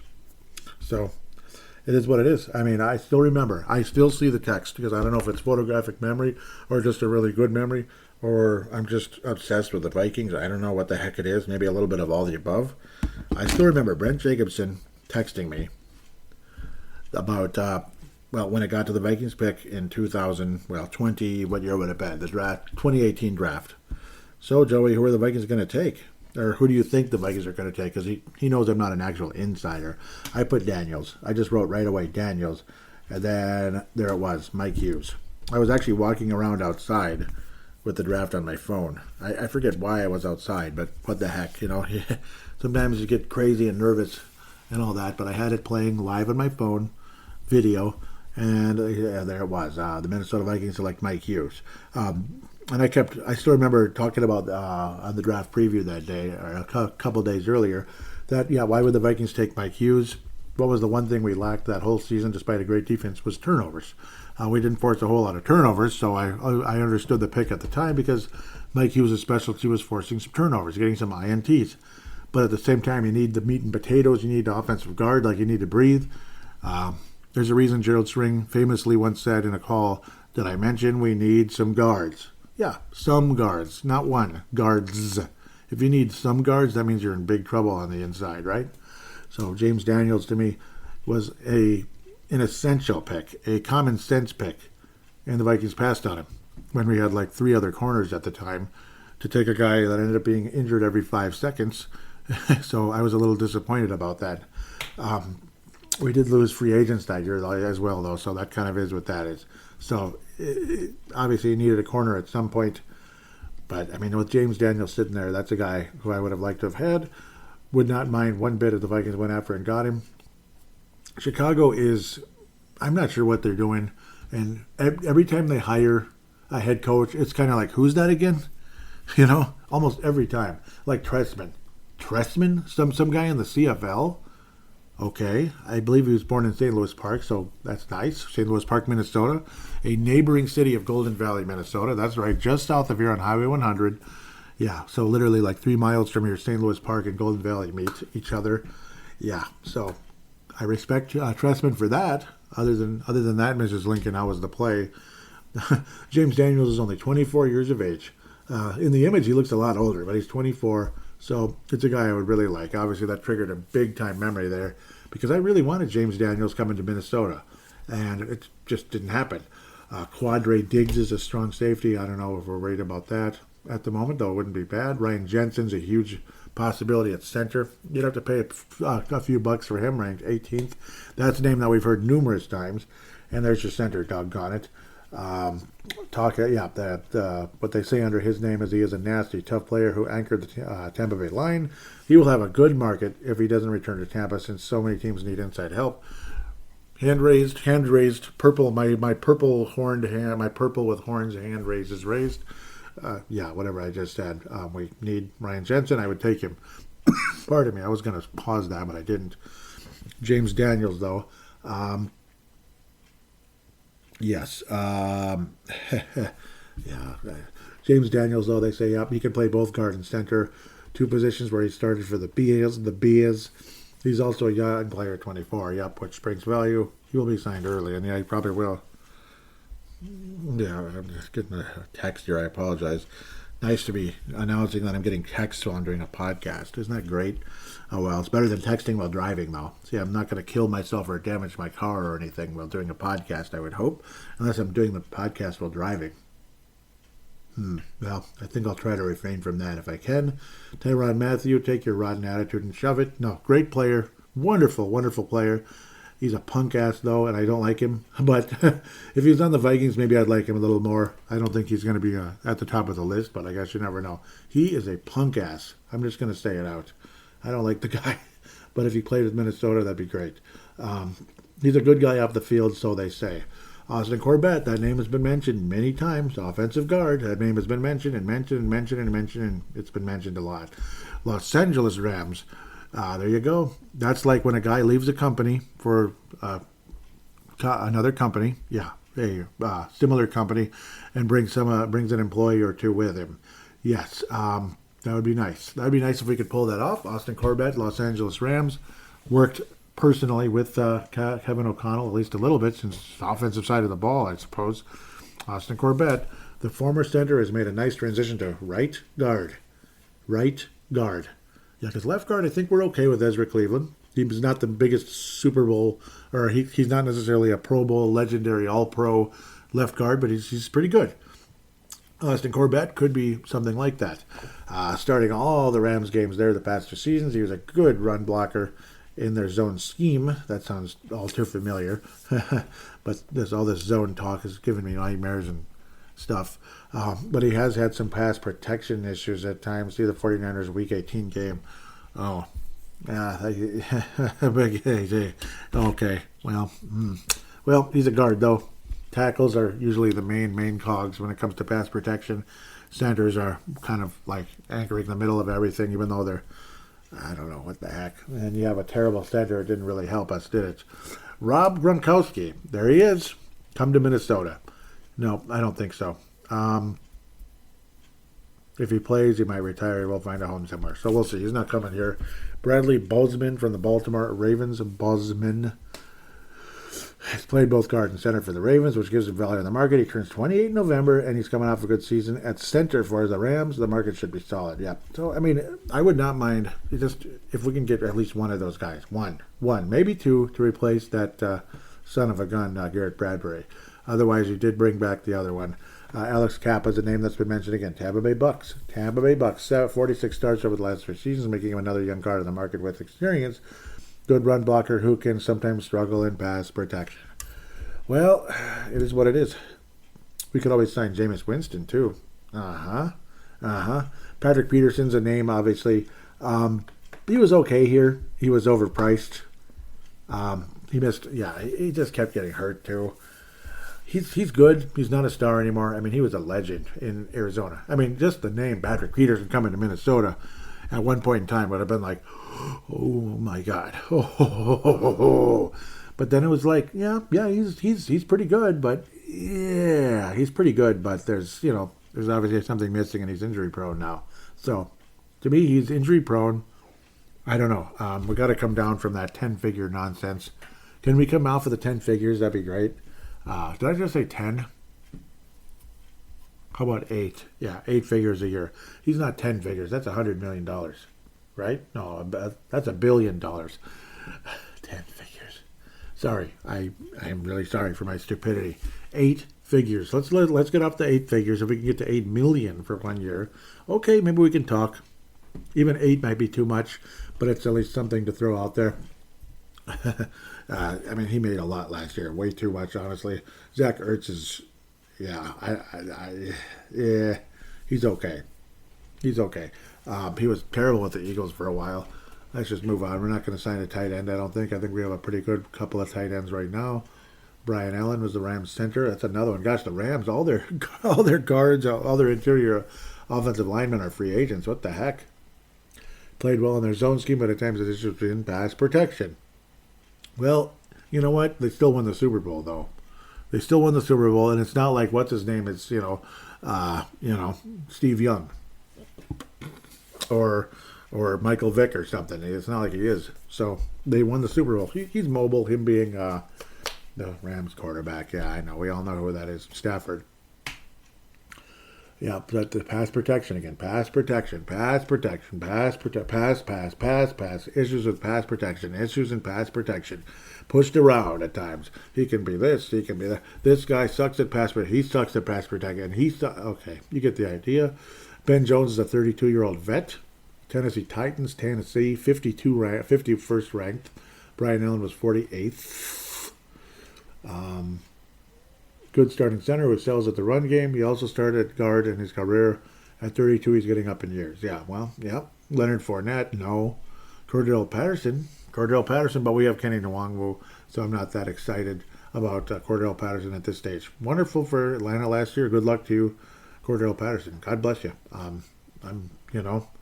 Tyler Conklin is a free agent. I hope the Vikings are able to re-sign him. He's pretty good. He's ranked 56th overall, Tyler Conklin. So, yeah, in a lot of ways, we are kind of already dropping down significantly from where we were way at the top there. Tyler Conklin, type of player that should type of players teams should focus on in free agency. He had his breakout season last year when Irv Smith Jr. went down, showing he can be a starter in the league. He's only 26. Yeah, I mean, I like him. So I wouldn't be surprised if he's gone, though. Maybe his price is just too high. So I don't know. Maybe we'll draft another tight end again. Since we tend to do that quite often, actually. Xavier Woods, free agency, I'm not that big on it. I'm not that big on bringing him back, but maybe he wasn't that expensive. If he'd be willing to come back, I don't know. He wasn't that bad.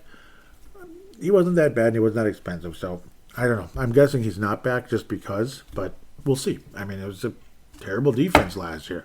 It was a terrible defense. Sorry, it just was. So, I mean, how much more can I say about it? It was bad. It was just not real good. Mitchell Trubisky, woohoo. Yeah, well, maybe he's one of those bridge quarterbacks. I don't know. Trying to think of some of these other names here. No. Rasul Douglas. That'd be interesting coming from Green Bay. I don't know. Yeah, I mean, Green Bay's defense is bad. Teddy Bridgewater, number 84. That's a name I'd like if the Vikings are able to get rid of Kirk Cousins, but they'd have to get rid of Kirk Cousins before you bring in Teddy Bridgewater. You're not going to bring in Teddy as a backup, I don't think. I mean, you can, but I think he'd be a little bit on the expensive side. And if you're going to bite the bullet with a $45 million cap hit, I think you're screwed about paying other quarterbacks. Because Teddy, I don't think he's going to take like $1 million a year, and that's about what you'd have to pay him in order to sign him. If Kirk Cousins is here and Teddy's your backup and maybe he becomes a bridge after Kirk Cousins, it'd be kind of weird and awkward too. Like, yeah, I'm going to replace you after this season. I'm going to be like the fill-in. I'm going to be the interim quarterback until the next guy comes. That just sounds weird. Conversation about Teddy here on CBS says he has been a starter. Yeah, well, yes, 2 different spots the past 2 seasons, yet here he is back in the market. He's a good teammate, but he seems to play too conservatively at times. Tell me about it. So did his coaches, by the way, when he was quarterback of the Vikings. Even so, he could end up as a starter for a team in need, which maybe that could be us. So we'll see. And talk with Score North and other outlets. I've been talking about a guy named Deshaun Watson. The Vikings are going to be in play with that. I truly doubt he's going to wind up in Minnesota. I can see him winding up in Seattle, something like that. I think the Seahawks moved on Mr. Russell Wilson because they have some kind of a plan in place. Also, the fact that Seattle's kind of done. They're kind of done, and they're paying him $1 billion a year, basically. So, I mean, it's a massive cap hit. Massive. Hell of a player, though, is Russell Wilson, even though he wasn't as good. It was weird seeing him not be as good this year, but that's how it goes. Nice jersey in the background, Brian McFadden. That's Patrick Peterson, number 7 in the background. Cool. That's kind of nice. McFadden likes Patrick Peterson, doesn't he? Because he's got 2 McFadden jerseys right in between, or right aside of Patrick Peterson. Okay, I'll shut up and keep moving. I would be interested in Teddy Bridgewater, yes. Should the Vikings be able to move on from Kirky McClutcherton. Really funny. Riley Reef, yeah, because it was just a 1-year deal. Just a 1-year deal with the Bengals. Man, he was in the Super Bowl, wasn't he? Yeah, they say he played okay for them at right tackle before going down late in the season. No, so he didn't play at the Super Bowl. Yeah, I never heard his name in that. They could have used his help. Yeah, Riley. Doggone it. Why'd you have to get hurt? So that's similar to what happened to Mr. Patrick Mahomes the year before. Important tackles going down, and here comes everybody flying at him. And yeah, Mike Remmer, poor guy, sacrificial lamb. He was a sacrificial lamb here because we played him out of position, and he got killed, and it cost him a lot of money, and then winds up in Kansas City in the Super Bowl, and his name is being mentioned over and over and over and over again for the wrong reasons. Poor son of a gun. Anthony Barr suffered a torn pec in 2020, and yeah, he was out forever. Missed time to open last season, but he came back to again be a good player on a bad defense. He might not be the player he was a few years ago, but he can still help a team looking for a veteran linebacker who's good against the run. Yep, I mean, as long as it's not too expensive. AJ Green's like 90 years old, so we can, I don't know. Sammy Watkins is a very familiar name. But, yeah, he wasn't good with the Ravens. The Ravens in general weren't good, though, were they? They were really disappointing. So those are your top free agents and possibilities. Obviously, I mentioned guard about 50 times. Did I mention we need some guards? Yeah. But obviously a name floating around is Deshaun Watson. He's going to wind up in, my prediction will be he's going to wind up in Seattle or New Orleans, I think, possibly. That's a possibility. Seattle or New Orleans. Maybe even the Indianapolis Colts, quite possibly, depending on how ready they are. I don't think he's coming here. I just got a feeling he's not. Jeff Gladney also found not guilty. Jeff Gladney, who was cut before the season started last year, when there was all that pending court, was it like domestic assault charges, indicted, blah, blah, blah, blah, blah. He was found not guilty. So Jeff Gladney will don an NFL jersey next season. Will it be purple again? I doubt it, unfortunately, because usually when a team cuts a guy for something like that, he's probably like ticked off at us for giving up on him, and it makes us look bad also as well, bringing him back. Even though I wouldn't mind bringing him back, I just doubt it. He's going to wind up on, God knows, maybe the Kansas City Chiefs or something, and then get a Super Bowl ring and wave it back in our face, and he'll be one of the best cornerbacks in the NFL. Sounds about right. Or he'll wind up with the Rams, Maybe he'll replace that jackass that was harassing KJ Osborne. I don't even want to mention his name. He pissed me off. Come on, why are you trash talking KJ Osborne? Like, back off, man. The guy's just getting started. Like, I truly doubt KJ Osborne was all up in his face, because I certainly didn't see it. But maybe I'm just a biased idiot. I don't know. At least Yahoo got their crap in gear during the break, right? Oh, yeah. NFL draft, mock draft. Looks like what am I doing? Offensive lineman Akeem Ekwanwu, not Nwangwu, but Ekwanwu. Yeah, Nwangwu is projected to go to the Jacksonville Jaguars. Aiden Hutchinson, edge rusher to Detroit football. Evan Neal, outside linebacker. No, outside lineman. Yeah, these are linebackers. I'm nuts. Why did I say line? No, he is O-line. I'm an idiot. That's what I thought. He's an offensive tackle. Ekwanwu, and then Evan Neal, also similar there, offensive lineman. He's actually, for his position, he's ranked number 1, and Ekwanwu is ranked number 4. That's interesting. Kayvon Thibodeau, big-time stud edge rusher, projected to go to the Jets at 4th. Charles Cross, offensive line, projected to go to the New York Giants. They could use help everywhere pretty much. But yeah, all these linemen so far are all tackles because they're like 6'7" and stuff. So yeah, they're all tackles. Kyle Hamilton, safety, 6th going to Carolina. Maybe the Vikings wind up with a 6th pick in some type of a trade with Kirk Cousins going to the Carolina Panthers. That'd be great because that would mean Malik Willis is still there. So the Giants apparently owned the 7th pick. CBS is mocking the trade, is mocking a trade into this draft with the New York Giants to the Seattle Seahawks. Malik Willis winds up with the Seattle Seahawks. So that would mean no Deshaun Watson. So maybe he goes to New Orleans. Maybe he goes to who knows? Maybe he goes to what's the other team? I'm blanking on. Obviously, Indianapolis is one of them. Who knows? Seattle. Yeah, no, it won't be Seattle. It could be anybody. Who knows? New Orleans. Chris Olave. But I think Jameis Winston's going to re-sign with New Orleans, aren't they? I suppose, though, with no more, whatever his name is, that creep that was their coach. He's no longer there, so we'll just leave him alone. Chris Olave, wide receiver, projected to go to Atlanta. Atlanta has had a lot of success drafting wide receivers over the years, haven't they? They've had some pretty damn good ones. But unfortunately, no championships to attach those names to. Trevon Walker sounds like a familiar guy from back in the day. Defensive line sounds like a tackle to me. No, sounds like a edge, but I guess he could be either thing. Maybe he's a 3 technique, 6'5", 275. Ahmad Gardner, cornerback to the Jets, 10th. Derek Singletary, cornerback to the junior cornerback, going to the Washington Commanders. And the Minnesota Vikings select George Karlaftis. Jeez, what is these funny names? But obviously a good player from Purdue. He is an edge rush coming to Minnesota, which I guess so. That means bye-bye Daniel Hunter.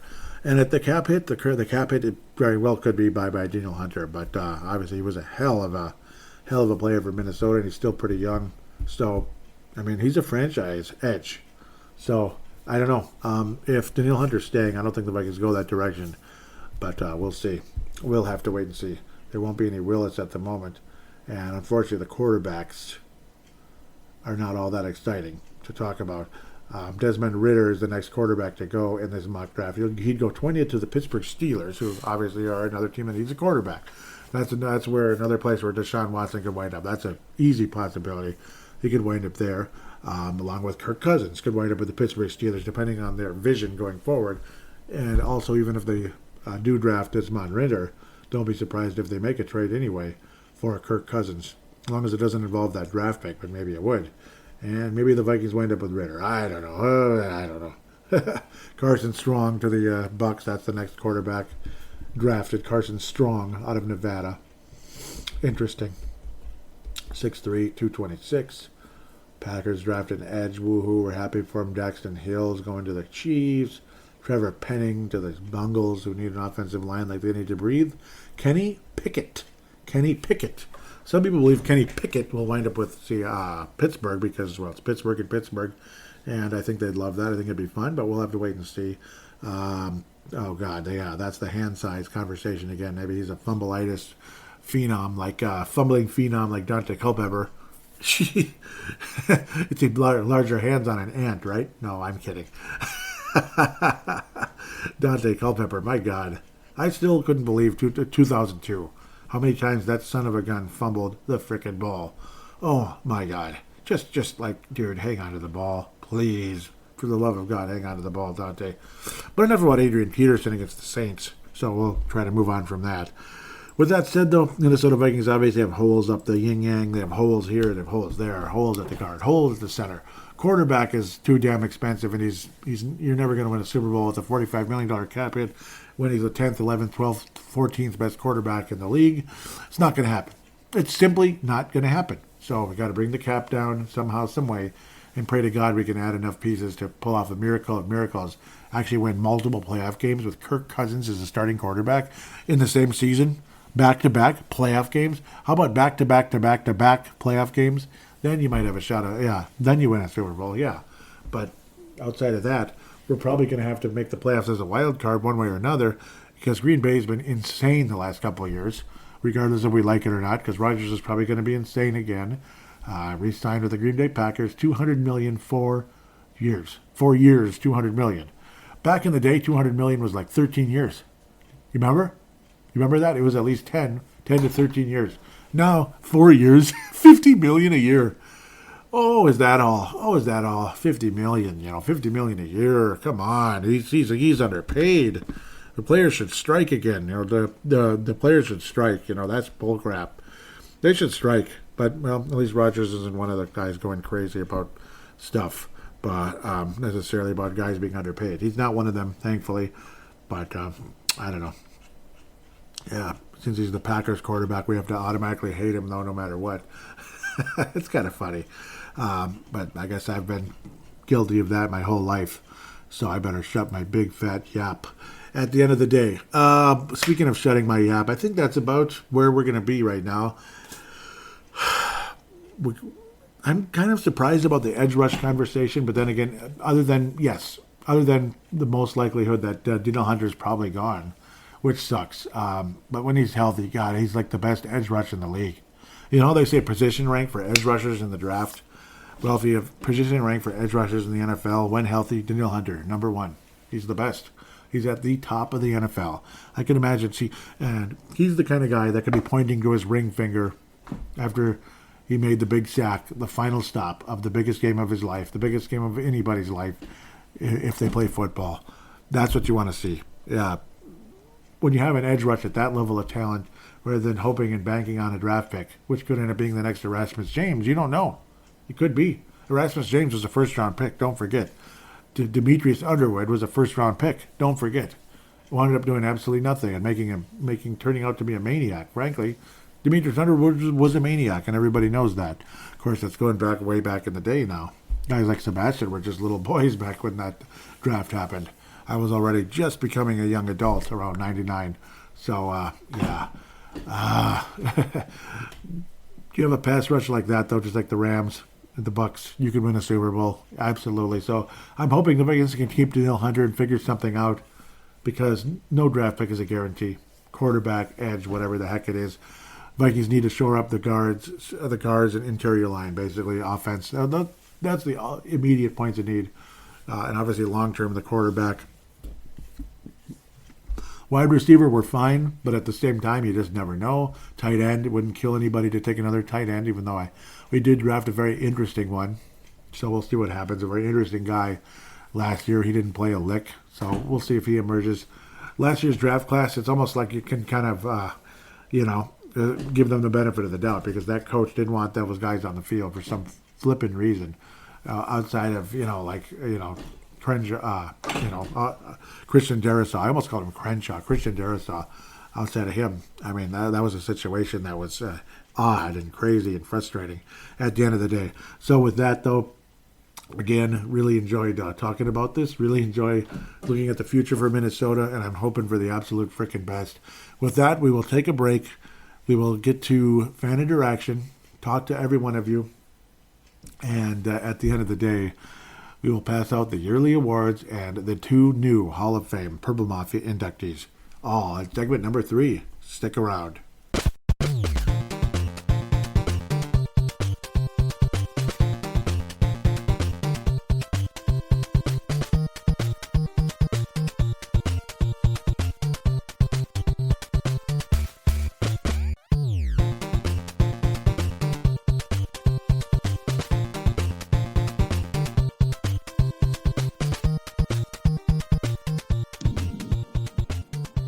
Joey Gerald on Nebraska with my 2021 State of the Vikings review. I'll just go with the easy one for starters. MVP Justin Jefferson. Not real sure how you could go too many other directions than that. He is, to me, the superstar of our team, so that one wasn't too tough. Biggest disappointment? Well, there's always the annual disappointment of not having a Super Bowl trophy in the trophy case, so that's always going to be there till we can get over the hump. But I think my biggest disappointment of this season was just how bad the chemistry had deteriorated with between Spielman and Zimmer, and to watch and see what kind of a mess that Spielman kind of left our salary cap in. And I think this all, looking back, I really think this all started with the Cousins deal. I don't think Zimmer was bought into that at all. And I just think every year we just took one click down until this year it just spiraled out of control, and then the wheels came off, and so there you have it. But I guess which leads me to my biggest surprise, though. I do believe the Wilfs made 2 really good hires there. I'm going to go back and say that I still think that Kwesi Mensah was their number 1 choice.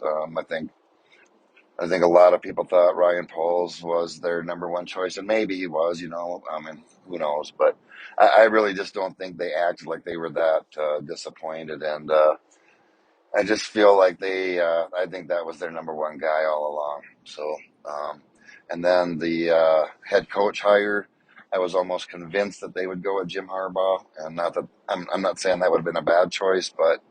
And Joey, you weren't at the interview, and I wasn't at the interview, but we have the same opinion that, guessing, getting down to the end of his career, he probably went into that interview with a win now approach. We don't know that for sure, but I'm assuming that was probably the case too. And man, that's never worked for us. And I just like the hire of this younger Kevin O'Connell. Comes out of a good tree. I've always kind of thought this, and I don't know if this is true or not, but I've always kind of thought that maybe the players respond a little better to somebody that's actually been a player. And I know Jim Harbaugh was a player too, but Kevin O'Connell was a player, maybe not at a high level, but I think they can relate to him maybe better than some of the players related to Zimmer, is where I was going with that one. And, I'm really excited with the chemistry between those two now. So we will see how the draft goes, and we'll see if they can put a product out on the field that's going to be consistent every week, kind of like the hated Packers have been able to do. So, Joey, thanks for everything. Skull Purple Mafia Nation. We'll talk to y'all later. See ya. And right there was the voice of Gerald String to open up the fan interaction segment, the big one, where we get the annual awards for the listeners going in as well. And Gerald String, yep, he's ready to participate in that, that's for sure, with all the wonderful call-ins like that one. Great takes on your MVP was the easy choice of Justin Jefferson. Yep, that one's just about unanimous out there, except for some of the Kirk stands, as they call them. Of course, again, like you said, the biggest disappointment, I can't really disagree with how you came up with that, or the biggest surprise was the interesting hire, and I hope so. And I'm very hopeful going forward as well. Like you talked about Jim Harbaugh not getting hired and going with the younger offensive-minded coach. I think it's a good idea. I like the Vikings' chances going forward, and hopefully this is it. Hopefully this is finally the one. Finally the one. As the announcer said years ago when American Pharaoh was finally the one to win the Triple Crown for the first time in, since the late 70s. Hopefully the Minnesota Vikings, hopefully this is finally the one when it comes to the head coach of the Minnesota Vikings, the general manager. We'll find out who the one is when it comes to starting quarterback. Unfortunately, it wasn't going to be Teddy Bridgewater, which he was the guy that year in 2015 when American Pharaoh finally ended the Triple Crown drought. Let's get that American Pharaoh, legendary quarterback, to take over the Minnesota Vikings one of these days, in the name of God. I really hope so. I just really hope so. Great call, and thank you so much, Gerald String. Let's get to the Twitter account, @Purple Mafia Show, and thankfully I'm prepared. I'm not going to be stumbling over myself when I pass out the awards. And many of you have received them over the course of the years. I just want people to make sure that it's not... Obviously, this isn't like a big thing at work where you get a big check and everybody's going, and it's always the wrong person. Yeah, here it's like, come on, you guys deserve what, you guys deserve to be appreciated by myself, and I'm certainly not somebody who's just going to give an award to one person and tell everybody bye-bye. I think that's BS, obviously. And of course, you can't give it to everybody as well, though. There's that too. Just to make it more worthwhile, instead of giving it out to everybody. That's the other side of the equation, which is a little crazy.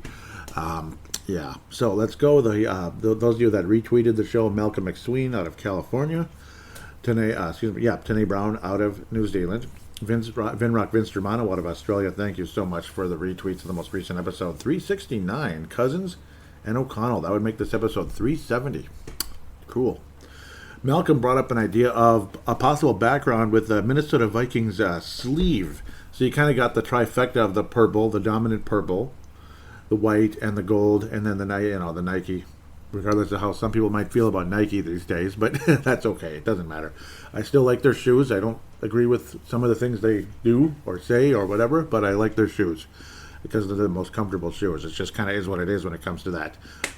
Other people in my world would agree with that, I suppose. But I think that's a really cool idea, Malcolm. I think it's a really cool idea. Sebastian, we'll see what's going on with that. But just recently released a very interesting show, God, Sex, and Sin podcast. It's kind of like an ad on the fly. He puts up a wonderful ad for the Freedom of Thought podcast, and kind of, has talked about Purple Mafia and such on this show, or on his show before. God, Sex, and Sin. Sebastian Barton out of Mankato, who was also a Purple Mafia Hall of Famer on the first ballot years ago when I first started all that. Yeah, boy, he has a lot of good things to say on that show. Highly recommended on all the regular applications you would use, applications you would use for the typical podcasting and all that. My mind's wandering because I better do this ad here before I do anything else. Speaking of actual ads here, Vig It, Vigit, is the It is an app for Android and Apple devices. It is basically fantasy betting. You can use it as social media for sports bettors. You could post about your picks, see what others are saying about games. Vig It Betting Leagues, a month-long betting competition to see who the best sports bettor is over the course of a month. Free-to-play sportsbook, bet free coins, win real prizes. Betting stats, there's great information on the Vig It Likeline movement where the public is betting. This is not real money wagering, it is fantasy betting. And as for Crypto.com, that is an app also. It is not a website, it's an app on Android and Apple devices. Highly recommended.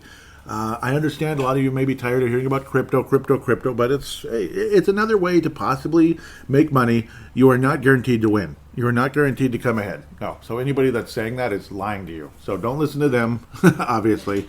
You are going in with the risk, just like you're going in the stock market. But hey, if you want to, like ride out a run, so to speak, like in the stock market, it's very similar that way. The buy low, sell high type of thing. Ride out a run, make a quick profit that way, this and that. So it can be fun, and obviously you can lose money by buying too high and then it drops off. So it's just the way it is. Obviously, crypto is kind of in a bear market right now, but it's usually a good time to buy when things are just kind of sitting around doing nothing. That's usually a good time to buy because then eventually, when there is a run, you're way ahead. So that's just the way I look at it. There's a link in the show description.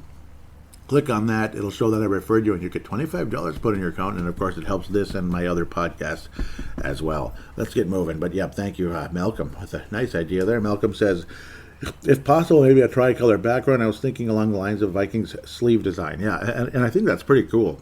I think that's a cool idea. See, because then you cover all bases. It's just like at work where they have, they call them CI cards, continuous improvement. See, it's kind of like that. That's a CI card right there. It's a CI tweet from Malcolm. I think it's a pretty cool idea, actually. So we'll see what Sebastian thinks. What was I saying? Sebastian, why is it just showing the people? Okay. What is going on? Okay, Sebastian says extend 8. Yes, hits your future to the previous regime's largest mistake. Great idea. And yeah, that would be stupid. Rick Rosa, he was basically quote tweeting Rick Rosa, who said Kwesi, and Kevin O'Connell. I'm not saying those 3 letters. I won't do it. Extend 8 now before the quarterback market blows up. Find a trade partner if 8 doesn't negotiate. Extend 99 with signing bonus. Redo 19 and 22. Okay, that's obviously Danielle Hunter and then Adam Thielen and, most of you know those numbers, who they are. Harrison Smith. Resign punter also. P2, that must be the punter, I guess. And yeah, I'm totally not against that. I would totally be like, yeah, bring him back. Scout cornerbacks, defensive end, linebackers, quarterbacks at Indy, #Skull.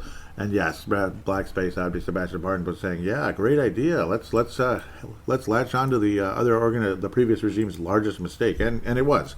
Kirk Cousins got Mike Zimmer and Rick Spielman fired. He did. He got them fired, not because he was in the office of the owners pounding his fist on the chest saying you need to fire them. No, he got them fired by being too expensive and not performing, and of course again, this and that just not working. They just all did not work well together. I think it should be a 1, 2, 3. I think they should all be gone before 2022 starts up next season. I agree. I was saying 8 needs to go. Who's going on here? Oh yeah, I tweeted out. Because he also had another one, Sebastian, in late February. While you're waiting for the next rule, Mafia, listen to a show with true meaning. There is so much to learn from Sebastian, and there really is. It's a really damn good show. God, Sex, Sin podcast. Look it up, and look it up again. Sam Gupta, also out of California, says the only way this works is if it's part of a larger plan to buy time and address other areas, but how much can you fix with 8 eating up so much cap? It would be a fine balancing act. Yeah, it's kind of like programming Atari games, right? Where you only have so much space to work with to make an Atari game. That's pretty much what's going on right now when it comes to managing the cap with Kirk Cousins at quarterback with this current cap hit. $45 million. I mean, that's literally like programming an Atari game. Okay, so we need you to make E.T. circa 1982, because the movie's coming out. We got to have E.T. done in 6 weeks, right? 6 freaking weeks. Are you kidding me? And you only have this much data because it's Atari. You have you can only fit 4K or something. Kilobytes.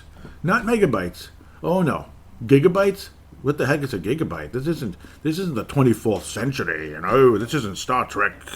No, it's not. No, it's not the 24. Yeah, gigabytes. Gigabytes. That's crazy talk. Megabytes? What do you think this is? A computer, like a full, huge computer where it might actually hold like everything and stuff? A megabyte. Oh, no. K. You get 4K to work with. Kilobytes. Only 4,000 bytes to work with. And you have to have it done in 6 weeks. Get to work. And it helped. It played its part. E.T. played its part in the video game crash in 1983. Yeah. So Minnesota Vikings had their little front office crash in 2021, or at the end of 2021. It was 2021. The big crash happened.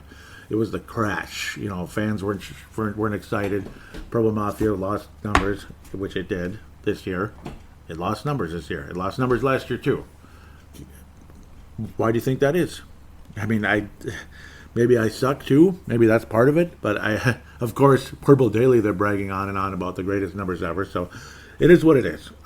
Maybe everybody just wants to listen to Purple Daily and Purple Mafia can screw itself. I don't know. I guess it is what it is. Yeah, such is life. Such is life. Tanae Brown out of New Zealand says, I hope this is true, Purple Mafia show. Time to reset. High pick in the next year's draft, and hopefully get our franchise QB. Score North. Stop sharing Score North. They're evil. No, of course not. I like Score North more than KFAN. Yes, I like Score North more than KFAN. I don't think there's even a contest between the two, to be quite frank. The only time I don't like Score North is when Phil Mackey gets a little bit on his high horse about stuff, and I'll leave that where it is. Roster moves, according to Score North.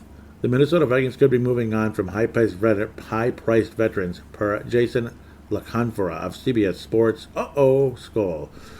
The Vikings can move from high-priced. Several executives intimated they expect the Vikings to make multiple transactions.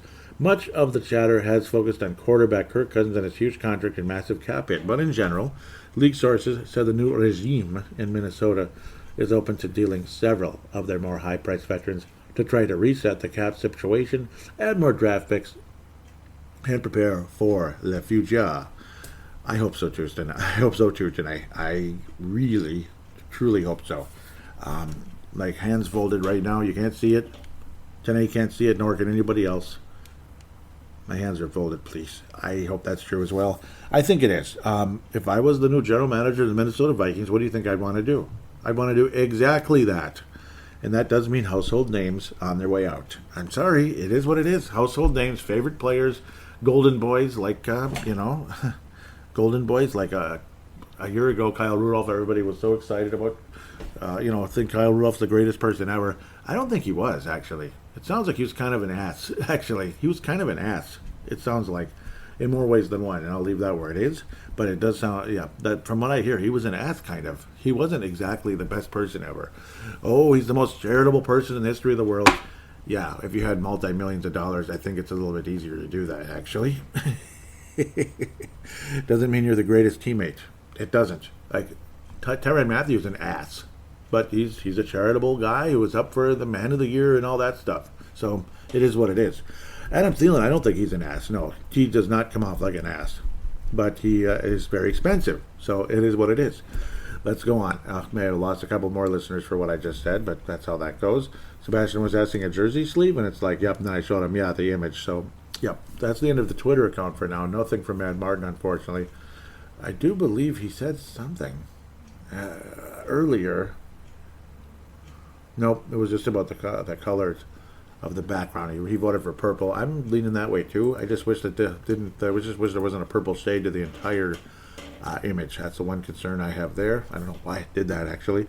Purple Mafia Show, facebook.com/Purple Mafia Show. I'll get to the Facebook page, and then we will get to the annual awards and the 2 Hall of Fame inductees for the class of 2022 for Purple Mafia. So, the Vikings are hiring Rams pass game coordinator Wes Phillips as offensive coordinator. Yep, which was, a lot of us are feeling all right about that for sure. It's another young guy, which, okay, but we'll see. Leland Albertson says, yep, Minnesota Rams, and then is rolling his eyes. Yep. I feel you, Leland, a little bit. That's how it goes, though. I mean, just like Tom Thibodeau, the Minnesota Timber Bulls and the Minnesota Wild were the Minnesota Devils, like New Jersey Devils with Jacques Lemaire at times. And then when Paul Fenton took over as general manager, it was the Minnesota. It was the Minnesota Predators. The Minnesota Predators, yep. And then with Mr. Bill Guerin taking over, it's the Minnesota Penguins. Yep, yeah. I mean, there are a couple of former Penguins on the roster. Like last year was Ian Cole, and what was the other guy's name? I forgot the other guy's name. He was born in Hartford, Connecticut. He played on the Penguins. They won a cup with the team in 16-17. I think they won both of those years with those teams. I think they were on both of those teams when Bill Guerin was assistant GM. So that kind of stuff's going to happen. Nick Bukestad was on the Pittsburgh Steelers, or Penguins, pardon me. See, football. Stick to football, right, Joey? At least on this show. Check out Brave the Wild, though, if you can. Minnesota Wild podcast. Dave Hickey says, I don't know a lot about him, but he grew up in pro football all his life with his dad and grandpa. Bum. Yep. Wade Phillips, Wes Phillips, Bum Phillips. Both NFL head coaches, so I'm sure he picked up a lot of info from them. Danae Brown says, starting to remind me of when Thibs traded all his former Bulls players, the Minnesota Rams coaching staff. Yep, see? There's Danae. Yep, the Minnesota Timber Bulls. Yep. So, yep, that's how me and Danae first met, was through Timberwolves Explosion. That's the other podcast. See, another shameless plug. I apologize. I'm getting a little too crazy. The purple Timberwolves Explosion, Brave the Wild, Freedom of Thought. Yeah, okay. Yes, it definitely was a Timber Bulls, though. That was the worst example of it, because it was everybody almost. I mean, my goodness, you might as well brought in... I don't even know. I'll stop. But it was silly. I mean, yeah, Joakim Noah was on the list, but he was just so done. He was so burnt out and finished that one didn't happen. I mean, it was weird. Derrick Rose and Taj Gibson and I forgot the other ones. There was like 2 or 3 more guys. It was ridiculous. It was funny. Let's keep going. And the team, yeah. Oh, Jimmy Butler, of course. That's the biggest of all. And we had the greatest team ever, and we got beaten 5 games in the first round because we were winning now, you know. Boy, that's a real win-now approach. For further proof that win-now approaches don't really accomplish a whole lot unless you're really, really, really fortunate. And the guy you're bringing in is like the real deal. Like, we're talking greatest player ever, possibly. Like Tom Brady to Tampa. Gee. Okay, let's move on. Mike Zimmer, okay, from Phil Mack, he says, Zimmer complained openly in coaching meetings about Cousins, and some of Zimmer's top lieutenants echoed the sentiment. Zimmer didn't feel the quarterback made enough winning plays, and that didn't elevate his teammates. Interesting stuff from Chad Graff. Shots fired. Mike Zimmer openly complained about Cousins in meetings, and he claimed didn't make enough winning plays. Well, I can't disagree with that, really. Anybody that watched the games the last 4 years, you know, that really, really analyzes and sees what truly happened would be able to tell you Kirk Cousins is not a winner. Brett McCarthy says, who cares? We got a new coach, younger staff, kind of excited for this fall. Me too. Jerry Hicks, St. Louis, former Minnesotan, but moved to St. Louis, says kind of tough to make constantly winning plays when you're scrambling for your life constantly on 3rd and 9. Yep. So one of those, maybe the spell check kind of like went crazy on you on your phone. I think that's happened to me one too many times. It has. And Danae says, I think there's a lot of blame to go around over the last 2 seasons. So, yep, with you. Yep, good takes, guys. Really appreciate that. Yeah, I mean, my take on that is I kind of agree, but Zimmer didn't exactly help. Zimmer didn't make winning plays either. Zimmer did not make winning plays either. And, of course, Kirk Cousins did elect to check down more often than he probably should have. And that's not going to help you win. They were all kind of the same that way. They're the kind of people that would, Phil Mackey used to make fun of former Minnesota Twins general manager Terry Ryan. Like, he was so vanilla. He's the kind of guy that all he would order when he goes out to eat is a plain cheeseburger. Plain. Like, no tomatoes, nothing on it. Just a bun, a burger, and cheese. That's it. Maybe some ketchup and mustard. That is it. And then rumors were that somebody did see Terry Ryan at one of the burger places. I guess I forget what it was. 5 Guys and Fries, and it was plain cheeseburger. So that's funny. That's funny. Ended up being a true little slight at Terry Ryan. He's just too vanilla. And me, that's Mike Zimmer and Kirk Cousins. You know, the pizza ranch and the cute little, rocket ship, fist pound, whatever. It's cute. It's just real cute. Okay, Dave Hickey says, I'll say, okay, so this is the MVP one. Let's get to where we need to be. It's time for State of the Vikings 2022. Please mention your 2021 Minnesota Vikings MVP, biggest disappointment and biggest surprise, and why. Dave Hickey, well, that leads it off. Now that baseball is back, we can talk about people leading off again. Leading off, the second baseman, Chuck Knobloch. Okay, sorry. That's back in the good old days when the Twins were decent. Well, I think they were. At the beginning of Knobloch's career, anyway.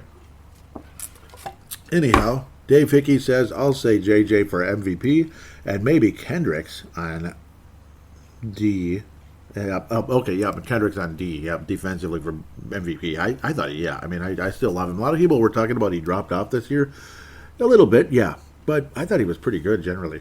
Biggest disappointment, all these one-score losses, blown leads at the half, and losses at the end of the game. Pitiful. Biggest surprise, that Zimmer never seemed to play rookies when Diggs and Jefferson were both studs, and Blake Lynch made plays every chance he got. And the fact Zimmer never got better at play calling or timeouts or substitutes, and he couldn't take blame for anything. And you should listen to Coach Chris Finch of the Minnesota Timberwolves. He was mad at himself for not playing one of the young guards off the bench, Jalen Noel. He was mad at himself for not playing Jalen Noel more. He was like, that's a mistake I'm not going to make again, at the right place, right time. Like, whoa. Sounds like people are dropping weights. Okay. Anyhow, I'll continue. That freaked me out. I apologize. That scared me. I'm very excited for the new regime to take over and hope they can get things turned around fast. There's going to be a lot of changes this offseason with all these free agents they signed on one-year deals. Spielman really made a mess. Great shows recently, Joey Weichen. There's lots to report on it. Thank you. They were a lot of fun, Dave. That last show was fun. I hope this one's fun, too, for you. Mike Dale, get yourself ready for something. I think you can guess. Justin Jefferson was the only ray of light this past season, even as he was shouldering the lion's share of the pass catching and double coverage load, with Thielen out for most of it. That said, the whole defeatist attitude that permeated throughout the entire team and the overall negative morale and mental fragility, oh, I love this, wrought an afraid to lose mentality rather than fostered a drive to win. The main culprit responsible for this, obviously, was Mike Zimmer. People talk of toxic players. See, now I'm screwing you up here. I'm sorry, Mike. People talk of toxic players that destroy locker rooms, kill morale, and create divisions amongst the squad. But this is what happens when your toxic actor is the head coach. Since the loss to the Eagles in the conference championship back in 2018, his negative attitude and demeanor has steadily continued to spiral further in a downward trajectory that ultimately killed the team's aspirations and cohesiveness. True, you could say that his fateful pairing with Kirk Cousins, i.e. a relationship that was forced upon him, was the catalyst that ultimately sounded his and our doom. However, it seemed like he started giving up and knew that his days were numbered here, despite the parentheses or quote, what am I talking about? Not parentheses. I forget what you call that now. I'm losing my mind. He says, despite the blip of the last gap, Rudolph touchdown, wild card win against the Saints in 2020. So that was an exception to that. Since Spielman thrusted Kirk upon him, he was, in reality, a glorified defensive coordinator, caught like a deer in the headlights, not having a clue how to deal with parentheses, that's what the word was. What's wrong with me, man? Spielman, since Spielman thrusted Kirk upon him, he was, in reality, a glorified defensive coordinator, caught like a deer in the headlights, not having a clue how to deal with an offense, a limited, intellectually stunted, charisma-lacking quarterback, or even place kickers for that matter. He was the proverbial fish out of water and didn't act responsibly or in a mature manner when thrusted into this situation. He had one game plan that became stale and easily predictable and didn't know how to change course when it started to fail. Parentheses, sometimes spectacularly.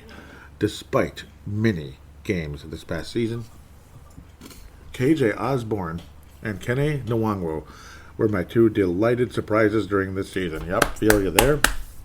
DJ Wanham also rekindled a little hope that he might progress into a decent defensive lineman as he was starting to play better towards the tail end of the season. Yeah, he actually led the team in sacks with 8. Interesting. Brett McCarthy says Jefferson's the MVP, disappointment Zimmer, all the way things went down at the end. That would be a surprise. Jeff Froyland out of Iowa says, and Brett McCarthy out of South Dakota. Jeff Froyland says MVP Jefferson, disappointment was Zimmer, and that defense, biggest surprise was the kicker. So, yep, Zimmer and the defense were the biggest disappointment. Yep. He started a little rough at the beginning of the season, but seemed to be clutch after that. As a Minnesota fan, I always hold my breath when the kicking team comes out. Yep. Leland, also out of Iowa, says, and he was in the Hall of Fame last year. Welcome on board. Yep, that's great great to have you in the Hall.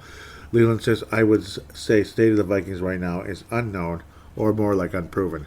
Still have a B-plus quarterback, a C-minus defense, a lot of free agents, and one of the best receivers deciding on retirement. Yep. MVP is the owner getting rid of Zimmer and Slick Rick. Biggest disappointment would be not being able to snag Harbaugh and make this team a dynasty. Interesting thoughts there. Looks like he got some replies. Leland had the fire going like, yeah, I had to say that part. Still a dumpster fire, he says about the Vikes. Still calling them a dumpster fire, are you? How dare you? Okay, I'm sorry. Vikings Jeff Gladney found not guilty of assaulting woman in 2021 reports, and unfortunately no comments on that one. There's comments on another one. Yep, insider hints at massive changes in Minnesota. So I've made sure that was on Twitter and Facebook. Mark Carlson will wrap up the fan interaction segment, so we'll move into the rewards. Mark Carlson says, well, you can't deny that the team needed changes and has done so with the coach. The article was a good read. I'm always concerned about letting one or more of our veterans go. If we do not change, we will be stuck in the same mediocrity. Yeah, I mean, we have to. We pretty much have to at this point. So, that is fan interaction. And now, we'll pass out the awards for this episode as well. Well, Mike Dale's going to get the gold for this episode. Yeah, because that was an unbelievable comment. Unbelievable, little article there that was written. That was beautiful. Just beautiful. I'm not even kidding. Gerald Spring Silver with a great calling. Man. And I think Dave Hickey should ring in the bronze. Wonderful. I hate denying anybody. Yeah, Dave Hickey, awesome comment as well. I hate denying anybody stars, but yeah, those guys are the store of stars, at least for this particular episode. So now there's the stars for the episode. Now it's time for the stars of the year.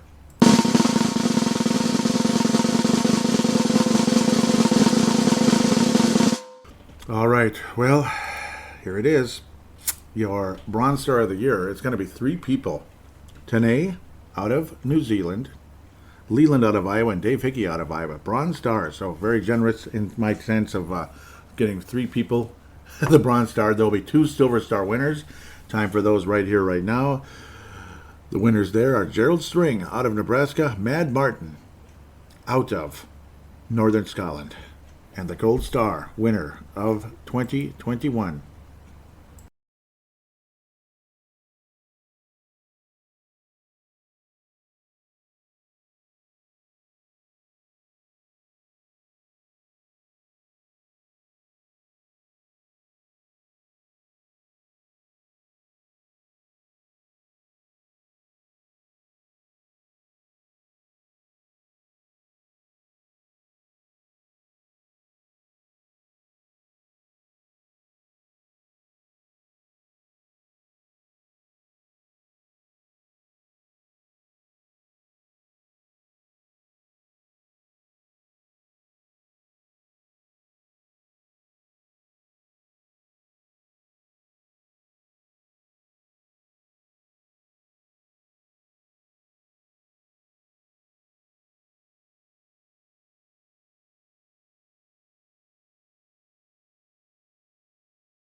is none other than back-to-back winner Mike Dale. Mike Dale is the first ever back-to-back Gold Star of the Year award winner in the history of Purple Mafia. Congratulations. Mike Dale will be a back-to-back Gold Star winner. It has never happened before. Usually I resist the temptation to do that because people have deserved it in the past. I have to say it. But, I mean, it's just been just the way that those writing skills have brought something of like incredible value to this show, and I think it's so much fun. I really enjoy those. I'd like to hear you call in sometime, but hey, if the writing, if you're going to write with those type of skills and that type of passion and emotion, and and quite frankly the creative wordiness, I just love it so much, Mike. And congratulations, back-to-back Gold Star Winner of the Year award. And now it is time for the Hall of Fame class of 2022.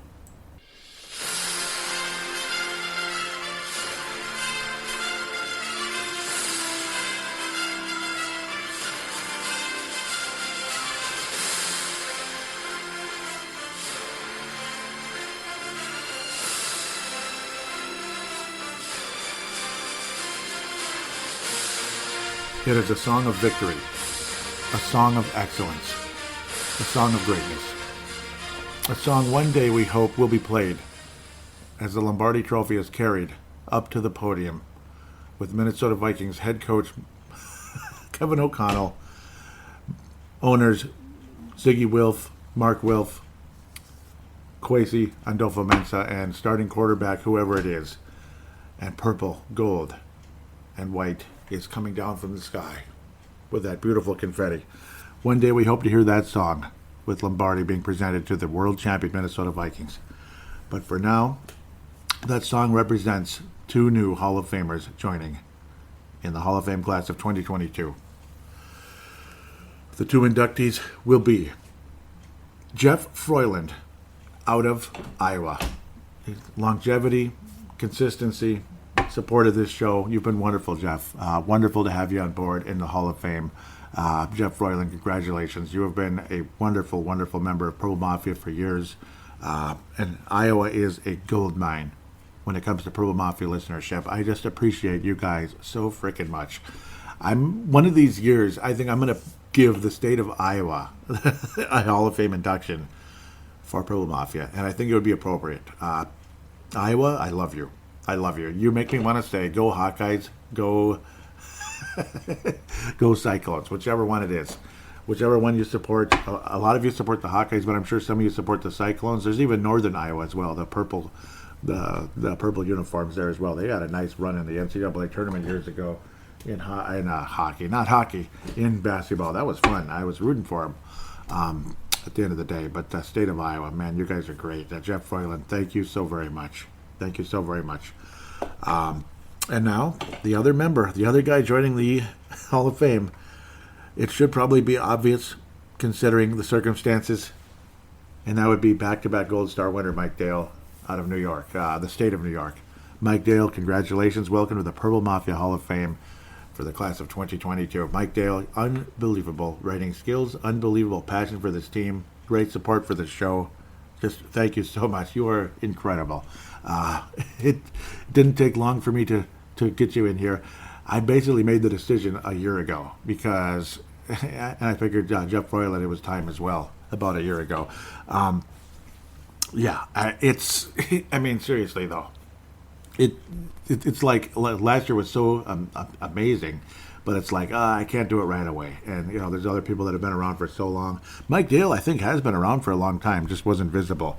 Those of you out there, again, further proof that some people out there listening right now might be Gold Star Hall of Fame type people. Not that you aren't Gold Star every week. A lot of you truly are. But I'm just saying, like, guys that could get in the Hall of Fame really quickly if you just come forward and introduce yourself and interact with the show. I would love to hear from people more and more. Mike Dale, though, again, thank you very much. I believe he's the first person out of the state of New York to be entered into the Purple Mafia Hall of Fame, and I believe he'd have to be. There's quite a few. Iowa, there's one in Nebraska, there's New Zealand, and there's Minnesotans, of course. certainly one from Mankato, Brent, and then Brent Jacobson. There's at least 3 in California. South Dakota is one of the wonderful gold mines also for Pro Mafia. Guys like Tony Coleman, Brett McCarthy. You guys are legit. Just, I mean, I appreciate you guys so freaking much. That's why I still do the show. I mean, the team could have driven me away years ago. Not because I hate the team, but because it's frustrating and it's depressing, and I don't know who's dropping like 100-pound weights in the basement, but holy crap, it's scaring me. What the heck? Boy, I better start pumping the iron myself again. Yeah. Yeah, I used to actually be in good shape, and I could be again if I get off my butt and do so. Did a lot of walking today, but I need to do a little more than just some walking. You know, takes a little more than that.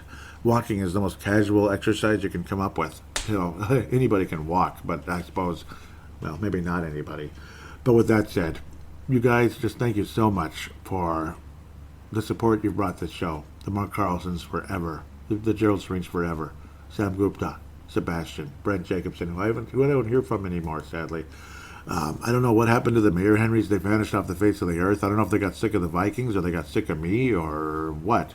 Or a combination of both. They hate football because of all the politics thrown in there nowadays. I don't like that either. It almost drove me away from the NBA, personally. It's too much.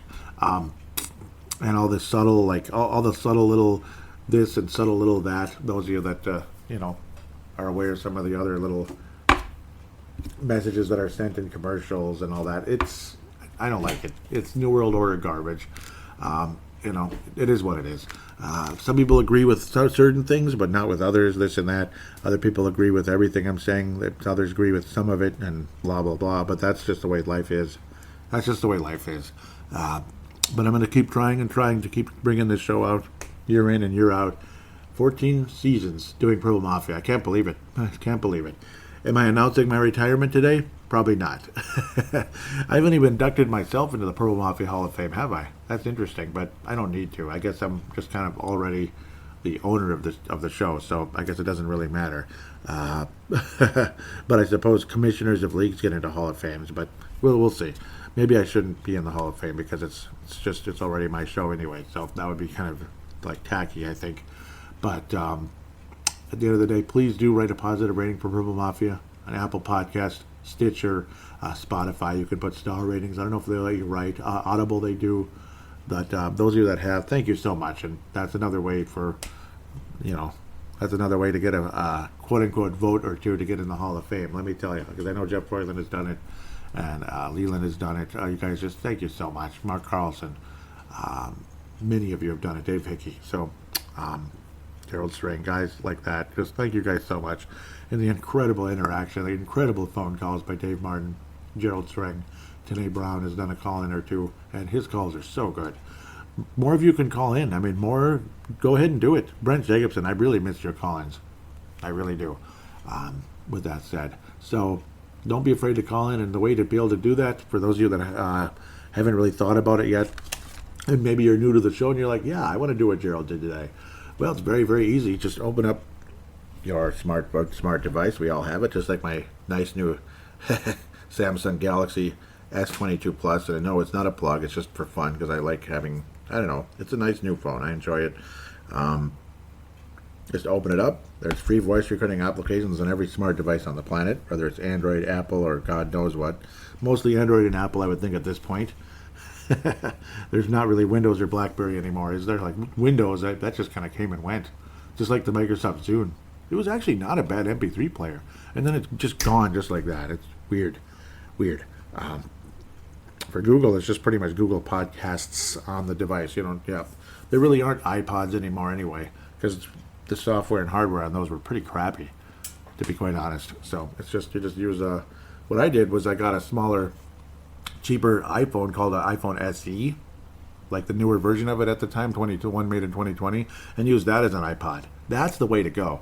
Why plunk down $400 or $500 on something that's got an inferior battery, inferior hardware, inferior, and it's a piece of crap, and it's garbage in like a year, instead of getting something that's actually strong and good quality that'll last you forever. So, well, last you a while anyway, until you get the next SE like a couple years later or something. You get a newer version of it a couple years later, but at least you get better quality out of it that way. What am I doing? I'm just being weird. Open your smart device. Use the voice recording application. Press record. Start talking into it. Treat it like a phone call. Hit stop.